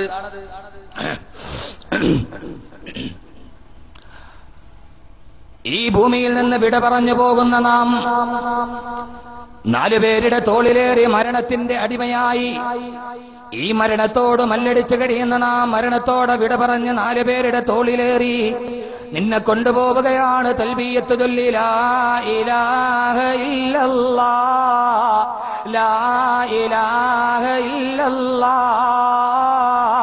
സന്തൂക്ക് കട്ടിലേറി നാം വരികയാണ്. റോഡിലൂടെ പോകുന്ന സമയത്ത് നടന്ന് നടന്ന് ഓരോരുത്തരുടെ ചുമലുമാറി ചുമലുമാറി ക്യാഹെ ദസ്തൂർ ദുനിയാ ഖദാറെ മർന ദംദക്കി സീനെ ന പൂച്ചാ ബഅദ മരനെ കോ മയ്യത്ത് കോ മേരി ലോക സർ പേ ഉഡായേ ഹുയേ തേ. ഇത്രയും നാൾ എന്നെ തിരിഞ്ഞു നോക്കാത്തവന് എന്നെ തോളിലെടുത്ത് വെച്ചുകൊണ്ട് നടന്നു പോവുകയാണ്. നടന്ന് നടന്ന് നടന്നവൻ പള്ളി മുമ്പിലെത്തി. എല്ലാവരും നിന്റെ പുറകിൽ വെച്ച് 2 റക്അത്ത് നിന്റെ പുറകിൽ നിന്ന് നമസ്കരിക്കും. അവസാനം എല്ലാവരും കൂടെ കൂടിയെടുത്തിട്ട് കല്ലൂർ പള്ളിയുടെ ജുമാ പള്ളിയുടെ ഖബർസ്ഥാനിലേക്ക് കൊണ്ടുവന്ന് നിന്നെ വെച്ച് കഴിയുമ്പോ സഹോദരങ്ങളെ, എങ്ങനെയാണെങ്കിലും ഒരു ദിവസം നടന്നേ പറ്റുകയുള്ളൂ, ഒരു ദിവസം വന്നേ പറ്റുകയുള്ളൂ. അതറിയണമെങ്കിൽ ഇൻഷാ അല്ലാഹ് അടുത്ത വെള്ളിയാഴ്ച കല്ലൂർ ജുമാ മസ്ജിദിൽ വന്നിട്ട് ജുമാ നമസ്കാരം കഴിഞ്ഞ് തിരിച്ചിറങ്ങുമ്പോ ഇടതുഭാഗത്ത് നിൽക്കുന്ന ഖബർസ്ഥാനിലോട്ടൊന്ന് തിരിഞ്ഞു നോക്കണം. അവിടെ നിൽക്കുന്ന ഖബറിന്റെ തലഭാഗത്ത് എത്രയോ മൈലാഞ്ചി ചെടികളാണ് മുളച്ചു നിൽക്കുന്നത്. ഖബറിന്റെ തലഭാഗത്ത് എത്രയോ മൈലാഞ്ചി ചെടികൾ. ഒന്ന് നോക്കുക, നിരന്നു നിൽക്കുന്ന മണൽക്കാടിലേക്ക് എത്രയോ മൈലാഞ്ചി ചെടികളാണ് ഖബറിന്റെ തലഭാഗത്ത് മുളച്ചു നിൽക്കുന്നത്. ആ മൈലാഞ്ചി ചെടി നിന്നെ നോക്കി ചിരിക്കുന്നത് കാണാം. വെള്ളിയാഴ്ച ജുമാ കഴിഞ്ഞ് കല്ലൂർ ജുമാ മസ്ജിദിൽ നിന്നിറങ്ങുമ്പോ, അല്ലെങ്കിൽ വേങ്ങോട് ജുമാ മസ്ജിദിൽ നിന്നിറങ്ങുമ്പോ പള്ളിപ്പറമ്പിൽ പരന്നു കിടക്കുന്ന മൈലാഞ്ചി ചെടികൾ നിന്നെ നോക്കി ചിരിക്കുന്നത് കാണാം. മൈലാഞ്ചി ചെടികൾ നിന്നെ നോക്കി പരിഹസിക്കുകയാണ്. ഖബർക്കാട്ടിലെ മൈലാഞ്ചി ചെടിക്ക് പറയാനുള്ള കഥ എന്താണ്? പെങ്ങളെ, കടൽ കടന്നു വന്ന വിദേശ സംസ്കാരത്തിന്റെ കഥ കണ്ടാൽ പോരാ, ഖബറിലേക്ക് കിടക്കുന്ന ഖബർസ്ഥാനിൽ കിടക്കുന്ന മൈലാഞ്ചി ചെടിയുടെ കഥ കേൾക്കണം. ആ കഥയാണ് വല്ലാത്ത കഥ. ഖബറിൽ കിടക്കുന്ന മൈലാഞ്ചി ചെടി നിന്നോട് പറയുന്നത് എന്താ? എടാ, നെഞ്ചും വിരിച്ചുകൊണ്ട് നീ എന്റെ മുമ്പിലൂടെ നടന്നു പോകുന്നുവോ? നീ ഒരിക്കലും ഇവിടെ വന്ന് കിടക്കില്ല എന്ന് നീ ധരിക്കുന്നുവോ? എടാ, നിന്നേക്കാൾ വലിയ കൊലകൊമ്പന്റെ, നിന്നേക്കാൾ വലിയ ലക്ഷാധിപതിയുടെ, നിന്നേക്കാൾ നെഞ്ചും വിരിച്ചുകൊണ്ട് ഇതിലെ നടന്നു പോയവന്റെ തലയ്ക്കുള്ളിലെ വളം വലിച്ചെടുത്തിട്ടാണടാ ഞാനിവിടെ മുളച്ചു നിൽക്കുക, ഞാനിവിടെ മുളച്ചു നിൽക്കുക. ഖബറിൽ കിടക്കുന്ന മൈലാഞ്ചി ചെടിക്ക് പറയാനുള്ളത് ഈ കഥയാണ്. എത്ര കൊലകൊമ്പന്മാരുടെ തലയ്ക്കുള്ളിലെ തലച്ചോറാണ് ഈ നിൽക്കുന്ന വൃക്ഷത്തിന്റെ പുട്ടി എന്നറിയുമോ? കണ്ണു തുറന്നു നോക്കുക. ഖബറടക്കുമ്പോൾ വലതു ഭാഗത്ത് തലഭാഗത്ത് നാം കുരിച്ചിട്ട മൈലാഞ്ചി ചെടിയുടെ 2 കമ്പുകൾ എങ്ങനെയാണിത് പടർന്ന് പന്തലിച്ചൊരു വൃക്ഷമായത്? എങ്ങനെയാണ് ഇത്ര കാതലുള്ള ഒരു വൃക്ഷമായി മാറിയത്? എത്ര കൊലകൊമ്പന്മാരുടെ തലച്ചോറിലെ വളമാണെന്നറിയുമോ? നാളെ നീയും ഇതേപോലെ വന്നിവിടെ കിടക്കും. നിന്റെ തലച്ചോറിലെ വളം ഞാൻ വലിച്ചെടുക്കുമടാന്ന് ഇപ്പോൾ ഇരിക്കുന്ന ഈ മരങ്ങൾ പോലും നമ്മളോട് പറയുമ്പോ, ദുനിയാക്കേ മുസാഫിർ മനസിൽ തരി ഖബർ ഹേ, ദുനിയാ में कैसर हिना लाखों करोड़ आए बाकी रहा न कोई मिट्टी से सो रही है ഏ ദുനിയാവിലെ യാത്രക്കാരാ നടന്ന് നടന്ന് നടന്ന് നീ വന്നെത്താനുള്ളത് ഇവിടേക്കാണ് നീ ഓരോ കാലടി മുന്നോട്ട് വെക്കുമ്പോഴും അത് നിന്റെ കബറിലേക്കുള്ള വരവാണെന്ന് പറഞ്ഞ പോലെ നടന്ന് നടന്ന് നടന്ന് നമ്മൾ കബറിലെത്തിച്ചേർന്നിടും നാള് കൊഴിയും തോറും നമ്മുടെ ആയുസെണ്ണം കുറഞ്ഞിടും ഓരോ നാള് കൊടിയുമ്പോ ആയുസ് കുറയുകയാണ് ഒരു കാലം മുന്നോട്ട് വെക്കുമ്പോ ആയുസ്സിൽ നിന്ന് ഒരടി കുറയുകയാണ് നീ കബറിലേക്ക് വരേണ്ടവനാണ് ഇവിടേക്ക് വരേണ്ടവനാണ് എല്ലാവരും വന്ന് കിടക്കേണ്ട കബറാണ് ഒരു ദിവസം ഈ ശരീരം കൊണ്ടുപോയി ഈ മണ്ണിലോട്ട് ചേർത്ത് വെക്കുമ്പോ മണ്ണാൽ തുടങ്ങിയവനെ മണ്ണിൽ പോയി ഒടുങ്ങുക നീ മണ്ണിൽ തുടങ്ങിയവനാണ് നീ മണ്ണിൽ പോയി ഒടുങ്ങേണ്ടവനാണ് ഒരു ദിവസം എല്ലാവരും കൂടി ഈ ശരീരം എടുത്തിട്ട് 6 അടി മണ്ണെന്ന് പറയുന്ന ആലമുൽ ബർസഖ് എന്ന 4ാമത്തെ ഘട്ടത്തിലേക്ക് ആ ശരീരമെടുത്തിട്ട് കബറിന്റെ മുകൾ ഭാഗത്ത് ആളുകൾ നിരന്ന് നിൽക്കും ഈ ശരീരമെടുത്തിട്ട് കബറിന്റെ ഉള്ളിലേക്ക് നിന്റെ 4ാമത്തെ ലോകമാണ് 4ാമത്തെ ലോകം വളരെ കുടുസാണ് സഹോദരങ്ങളെ കൈ നീട്ടാനിടമില്ല കാല് നീട്ടാനിടമില്ല കൈ പൊക്കിയാലും മുകളിൽ മണ്ടിട്ടയിൽ കിടക്കുന്ന 6 അടി മാത്രമുള്ള ഒരു ചെറിയ ലോകമാണ് 4ാമത്തെ ലോകം നിന്റെ ജീവിതത്തിന്റെ ഏറ്റവും കുടുസായ ലോകമാണ് നിന്റെ ശരീരമെടുത്ത് മണ്ണിലോട്ട് വെക്കുമ്പോ ആദരവായ റസൂലുള്ളാഹി പറയുന്ന ഇമാം അഹ്മദ് ഉദ്ധരിക്കുന്ന ഹദീസാണ് നിന്റെ 4ാമത്തെ ലോകത്തില് കൊണ്ട് കയ്യത്തെടുത്ത് മണ്ണിലോട്ട് വെക്കുമ്പോ ആ കബറിലുണ്ടാകുന്ന ഒന്നാമത്തെ അനുഭവം ആദരവായ പ്രവാചകൻ പറയുന്നു ആ കബർ മനുഷ്യനെ കെട്ടിപ്പിടിക്കുമെന്ന് നബി മുഹമ്മദ് റസൂലുള്ളാഹ് 4ാമത്തെ ലോകത്ത് നടക്കാൻ പോവാൻ ഈ രഹസ്യം കേട്ടോളീൻ മയ്യത്തെടുത്ത് വെച്ചാൽ ഒരു കബറിലേക്ക് വെച്ചാൽ 3 അനുഭവമാണ് ഒന്നാമത്തെ അനുഭവം ഏതാ നമ്മുടെ സാധാരണ നമ്മുടെ വീട്ടിൽ ഒരു അതിഥി വന്നാല് നമ്മൾ അതിഥിയെ സ്വീകരിക്കും എങ്ങനെയാ സ്വീകരിക്കുന്നേ ചില ആളുകൾ മുസാഫഹത്ത് ചെയ്യും ചില ആളുകൾ ക്ഷയിക്കാണ്ട് കൊടുക്കും ചില ആളുകൾ അറബികളൊക്കെയാണ് ഇങ്ങനെ കെട്ടിപ്പിടിക്കും ഒരു കെട്ടിപ്പിടുത്തമാണ് നമ്മളൊക്കെ ആദ്യമായിട്ട് അറേബ്യയിൽ ചെന്നിറങ്ങുമ്പോ അറബികളുടെ യഥോചിത സംസ്കാരം അറേബ്യൻ സംസ്കാരം എന്താ അവനെ കെട്ടി അങ്ങ് പിടിക്കും ഇല്ലേ അബ്ദുള്ള ആ കെട്ടിപ്പിടിക്കണാണ് 4 വർഷം കഴിയുമ്പോ അറബി എത്തിങ്ങാനേലും അവൻ നാട്ടിൽ അപ്പോ ഓരോരുത്തരും അതിഥി വരുമ്പോ ആതിഥേയന് ഒരു സംസ്കാരമുണ്ട് ദക്ഷിണാഫ്രിക്കയില് മോങ്കോള എന്ന് പറയുന്ന ഒരു ചെറിയ ഗ്രാമമുണ്ട് അവിടെ അതിഥിയെ സ്വീകരിക്കുന്ന എങ്ങനെയാണെന്നറിയാവോ ആരും ആ സ്ഥലത്തേക്ക് പോവരുത് അവിടെ അതിഥിയെ സ്വീകരിക്കുന്നത് വരുന്ന അതിഥി വീടിന്റെ സ്റ്റെപ്പ് ഉണ്ടല്ലോ ആ സ്റ്റെപ്പിന്റെ മുമ്പിൽ ഇങ്ങനെ കവിഴ്ന്ന് കിടക്കണം വീട്ടുകാരൻ 3 പ്രാവശ്യം അവനെ ചവിട്ടി അകത്ത് കയറും വെളിയിലിറങ്ങും വീണ്ടും അകത്ത് കയറും വീണ്ടും വെളിയിലിറങ്ങും ദക്ഷിണാഫ്രിക്കയിലെ മൊങ്കോള എന്ന് പറയുന്ന ഗ്രാമത്തിൽ ആതിഥേയ സൽക്കാരമാണ് അതുകൊണ്ട് ആ ഭാഗത്തേക്ക് മാത്രം ആരും വിസ എടുക്കണം അങ്ങനെ ഓരോ വിചിത്രമായ ചില ഭാവ വ്യത്യാസങ്ങളൊക്കെ ഉണ്ടാവും ഇച്ചിരി തടിയുള്ളവനാ 3 പ്രാവശ്യം കയറി ഇറങ്ങി നമ്മൾ നാശമേ ലോറി കയറിയത് അവളമാരിയാവും 3 പ്രാവശ്യം കഴിഞ്ഞ് പിന്നെ ഒന്നും തിന്നാനൊന്നും ഉണ്ടാവില്ല നല്ല തടിയുള്ളവരാണെങ്കിലേ ഈ റെയിൽവേ സ്റ്റേഷനിലൊക്കെ 1 രൂപ ഇട്ടാല് വെയിറ്റ് എഴുതി പറഞ്ഞ യന്ത്രം ഉണ്ടല്ലോ ഭയങ്കര തടിയുള്ള ഒരാൾ അതിനകത്ത് കയറിയിട്ട് 1 രൂപ ഇട്ട് കൊടുത്തു അപ്പൊ ഒരു വലിയ പേപ്പർ നിറച്ചെഴുതി വന്നു അവൻ വിചാരിച്ച് പടച്ചോനെ എനിക്ക് ഇത്രയും വെയിറ്റ് വലിയ പേപ്പർ നിറച്ചെഴുതി വിടാൻ അപ്പൊ അതിനകത്ത് എഴുതി വരിക്കുന്ന അമിത ഭാരം കയറ്റി യന്ത്രം കേടാക്കരുത് പ്ലീസ് ദയവായി താഴെ ഇറങ്ങാൻ അത്രയും വെയിറ്റ് ഉള്ള ഒരാളാണ് കയറി ഇറങ്ങിയെങ്കിൽ അതോടെ പോയി ഖബർ നമ്മുടെ വീടാണ് അല്ലെ ഖബർ എന്ന് പറയുന്ന വീട്ടിലോട്ട് പോകുമ്പോ അതിഥി നമ്മളാണ് ആതിഥേയൻ ഖബറാണ് ഖബർ എങ്ങനെയായിരിക്കും സ്വീകരിക്കുക അള്ളാഹുവിന്റെ പ്രവാചകൻ പറഞ്ഞു ആ ഖബർ ഒരു കെട്ടിപ്പിടിക്കലങ്ങ് കെട്ടിപ്പിടിക്കും തന്റെ അടുക്കലേക്ക് തന്റെ അതിഥി വരുമ്പോ ആതിഥേയനായ ഖബർ ആലമുൽ ബർസഖ് എന്ന് പറയുന്ന 4ാമത്തെ ലോകത്തിലെ 1ാമത്തെ അനുഭവം ആ ഖബർ വരുന്ന മനുഷ്യൻ ഒരൊറ്റ കെട്ടിപ്പിടുത്തം അങ്ങ് കെട്ടിപ്പിടിക്കും ഇതാര് പറഞ്ഞതാണ് അള്ളാന്റെ റസൂല് പറയുകയാണ് അള്ളാഹുവിന്റെ പ്രവാചകന്റെ പ്രിയപ്പെട്ട പൊന്നുമോള് സൈനബ് റളിയല്ലാഹു അൻഹ വഫാത്തായി അള്ളാന്റെ റസൂല് സൈനബ് റളിയല്ലാഹു അൻഹയുടെ മയ്യത്തുമായി അള്ളാന്റെ റസൂല പൊന്നുമോളുടെ മയ്യത്ത് മയ്യത്തെടുത്ത് കബറിലോട്ട് വെച്ച് കഴിയുമ്പോ അള്ളാന്റെ റസൂലിന്റെ മുഖം വല്ലാതെ വിവർണമായി, റസൂലുള്ളാന്റെ കണ്ണുകൾ സജലങ്ങളായി, റസൂലുള്ളാന്റെ കവിൾത്തടങ്ങളിലൂടെ കണ്ണുനീര് തടം തല്ലി ആർത്തൊടുങ്ങാൻ തുടങ്ങി. അള്ളാന്റെ റസൂൽ വല്ലാതെ പേടിച്ച് കരയുന്നത് കണ്ടപ്പോ അള്ളാന്റെ റസൂലിനോട് സഹാബത്ത് ചോദിച്ചു, പത്ര നബിയേ യാ റസൂലല്ലാഹ്, എന്താണ് നബി അങ്ങയുടെ കണ്ണിലൂടെ കണ്ണുനീര് വരുന്നത്? അള്ളാന്റെ റസൂല് പറയുകയാണ്, എന്റെ പൊന്നുമോള് സൈനബ്, ആ സൈനബിന്റെ മയ്യത്തെടുത്ത് കബറിലോട്ട് വെച്ച് കഴിഞ്ഞപ്പോ കബർ സൈനബിനെ അങ്ങ് വല്ലാടങ്ങ് കെട്ടിപ്പിടിച്ചു കളഞ്ഞു. ഫഖദ് ഹബിതത് ഹുബതൻ, ഓ കബർ ഒരു വല്ലാത്ത ആലിംഗനം അങ്ങ് പുണർന്നു കഴിഞ്ഞു. റസൂലുള്ളാഹി പറയുകയാണ്, ആ കബറങ്ങട് കെട്ടിപ്പിടിച്ചപ്പോ സൈനബിന്റെ വാരിയല്ലുകൾ മുഴുവനും കോർന്നു പോകുന്ന രീതിയിൽ ബഹുമാനപ്പെട്ട സൈനബിനെ കബറങ്ങ് കെട്ടിപ്പിടിച്ചു. ഫസമിഅ സൗതഹാ മാ ബൈനൽ ഹാതിഖൈൻ. അല്ലാഹുവിന്റെ റസൂൽ പറഞ്ഞു, സൈനബിനെ കബറങ്ങ് കെട്ടിപ്പിടിച്ചപ്പോ സൈനബിന്റെ വാരിയല്ലുകൾ പരസ്പരം കൂടിയിട്ട് നെഞ്ചിൻ കൂട് തകർന്നു പോയി. വാരിയല്ല് പൊടിയുന്ന ശബ്ദം കിഴക്കു ചക്രവാളത്തിലെയും പടിഞ്ഞാറൻ ചക്രവാളത്തിലെയും സർവ്വ വസ്തുക്കളും ആ സൈനബിന്റെ വാരിയല്ല് പൊടിയുന്ന ശബ്ദം കേട്ടുപോയി.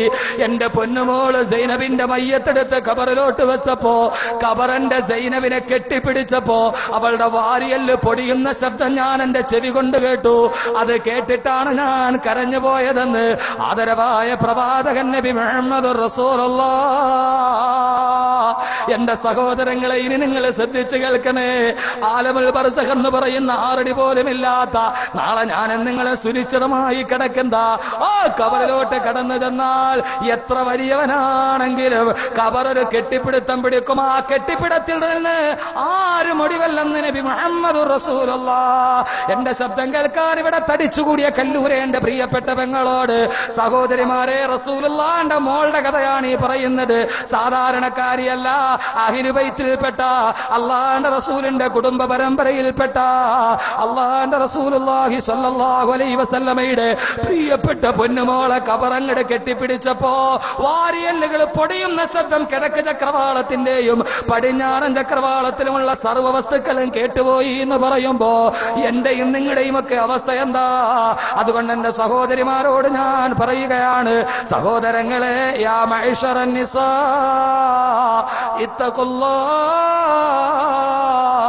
അള്ളാനെ സൂക്ഷിച്ച് ജീവിക്കണേ.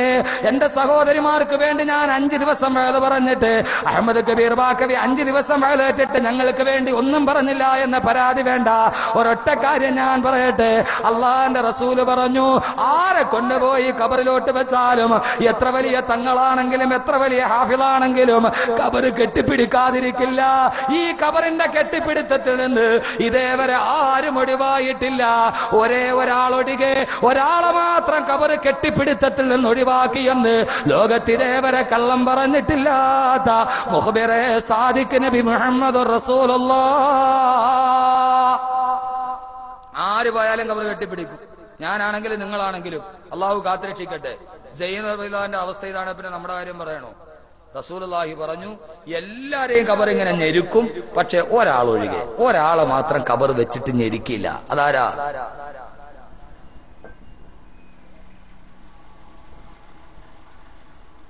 ഒരാള് മാത്രം അതിന് ഒഴിവായി.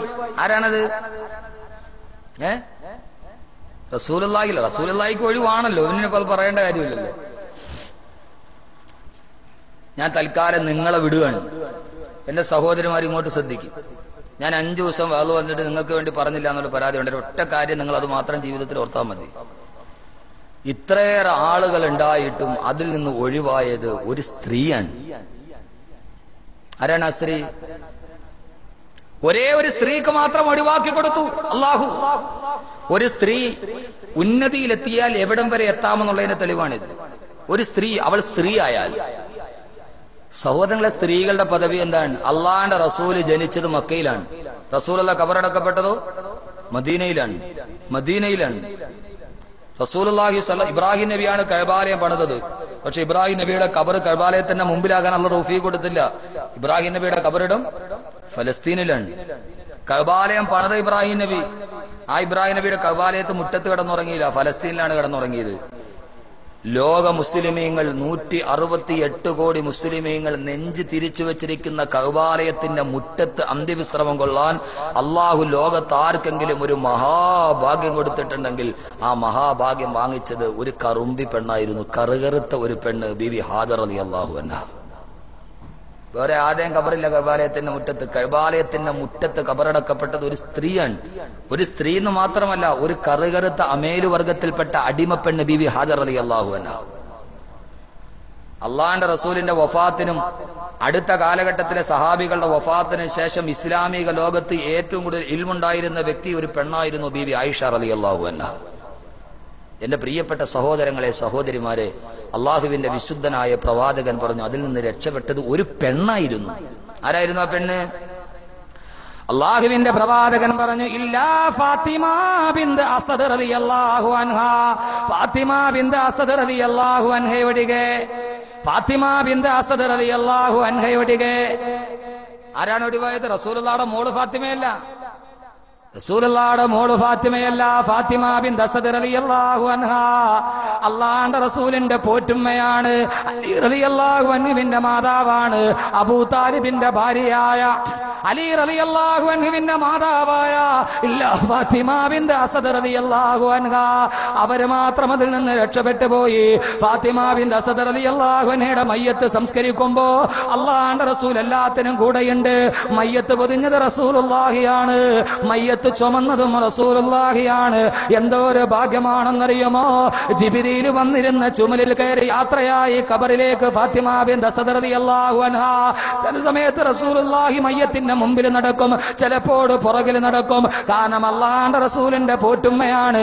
ആമിന ബീവി മരണപ്പെട്ടതിന് ശേഷം അള്ളാഹുവിന്റെ റസൂലിന് എല്ലാ നന്മകളും ചെയ്തു കൊടുത്ത ബഹുമാനപ്പെട്ട ഫാത്തിമ ബിൻത് അസദ് റളിയല്ലാഹു തആല അൻഹ അള്ളാഹുവിന്റെ റസൂൽ നേരെ ഫാത്തിമ ബിൻത് അസദിന്റെ മയ്യത്തുമായി ഖബർസ്ഥാനിലെത്തി. അവിടെ എത്തിയ റസൂലുള്ളാഹി മയ്യത്ത് ഖബറിന്റെ കരയിൽ വെച്ചു. എല്ലാവരും നോക്കി നിൽക്കുമ്പോ അള്ളാഹുവിന്റെ റസൂല് ഖബറിലേക്ക് ചാടി ഇറങ്ങി. എന്നിട്ട് റസൂലുള്ളാഹി സ്വല്ലല്ലാഹു അലൈഹി വസല്ലം, ഇമാം അഹ്മദ് ഉദ്ധരിക്കുന്ന ഹദീസാണ്, അള്ളാഹുവിന്റെ റസൂൽ സ്വല്ലല്ലാഹു അലൈഹി വസല്ലം ഖബറിലോട്ടിറങ്ങിയ റസൂലുള്ളാഹി അവിടുത്തെ കുപ്പായം അങ്ങ് ഊരി മാറ്റിയപ്പോ റസൂലുള്ളാഹിയുടെ റിസാലത്തിന്റെ സൂര്യനേക്കാൾ ചന്തമുള്ള ശരീരമുണ്ടല്ലോ, ആ ശരീരം വെളിവായി റസൂലുള്ളാഹിയുടെ കമീസില്ല. അള്ളാഹുവിന്റെ റസൂല് കമീസ് അങ്ങ് ഊരി മാറ്റിയിട്ട് ആ ഖബറിന്റെ അകത്തേക്ക് റസൂലുള്ളാഹി അങ്ങ് നീണ്ടു നിവർന്ന് കിടന്നു. എന്നിട്ട് റസൂലുള്ളാഹി ഖബറിൽ കിടന്നിട്ടങ്ങ് ഉരുളാൻ തുടങ്ങി. ആ ഖബറിൽ കിടന്ന് റസൂലുള്ളാഹി റിസാലത്തിന്റെ ശരീരവുമായിട്ട് ഉരുളാൻ തുടങ്ങി. മദീനത്തിന്റെ മണലാരുണ്യം പോലും കണ്ടുകൊണ്ട് നാണം കുടുങ്ങി നിന്ന റസൂലുള്ളാഹിയുടെ റിസാലത്തിന്റെ തൂവെളിച്ചം, മദീനത്തിന്റെ ഈത്തപ്പന മരങ്ങൾ പോലും തടലിട്ട് കൊടുത്ത റസൂലുള്ളാഹിയുടെ റിസാലത്തിന്റെ പൂശരീരം ആ മണ്ണിലോടങ്ങ് ചേർന്ന് കഴിയുമ്പോ ഫാത്തിമ ബിൻത് അസദിന്റെ മയ്യത്ത് കരയിലിരിക്കുകയാണ്. അവിടെ മലർന്നു കിടന്നുകൊണ്ട് റസൂലുള്ളാഹി ആകാശത്തേക്ക് കൈകൾ ഉയർത്തി. എന്നിട്ട് അല്ലാഹുവിന്റെ റസൂൽ ദുആ ചെയ്തു അത്രേ, അല്ലാഹുവേ അല്ലാഹുവേ അല്ലാഹുവേ അല്ലാഹുമ്മ ഗ്ഫിർ ലി ഉമ്മീ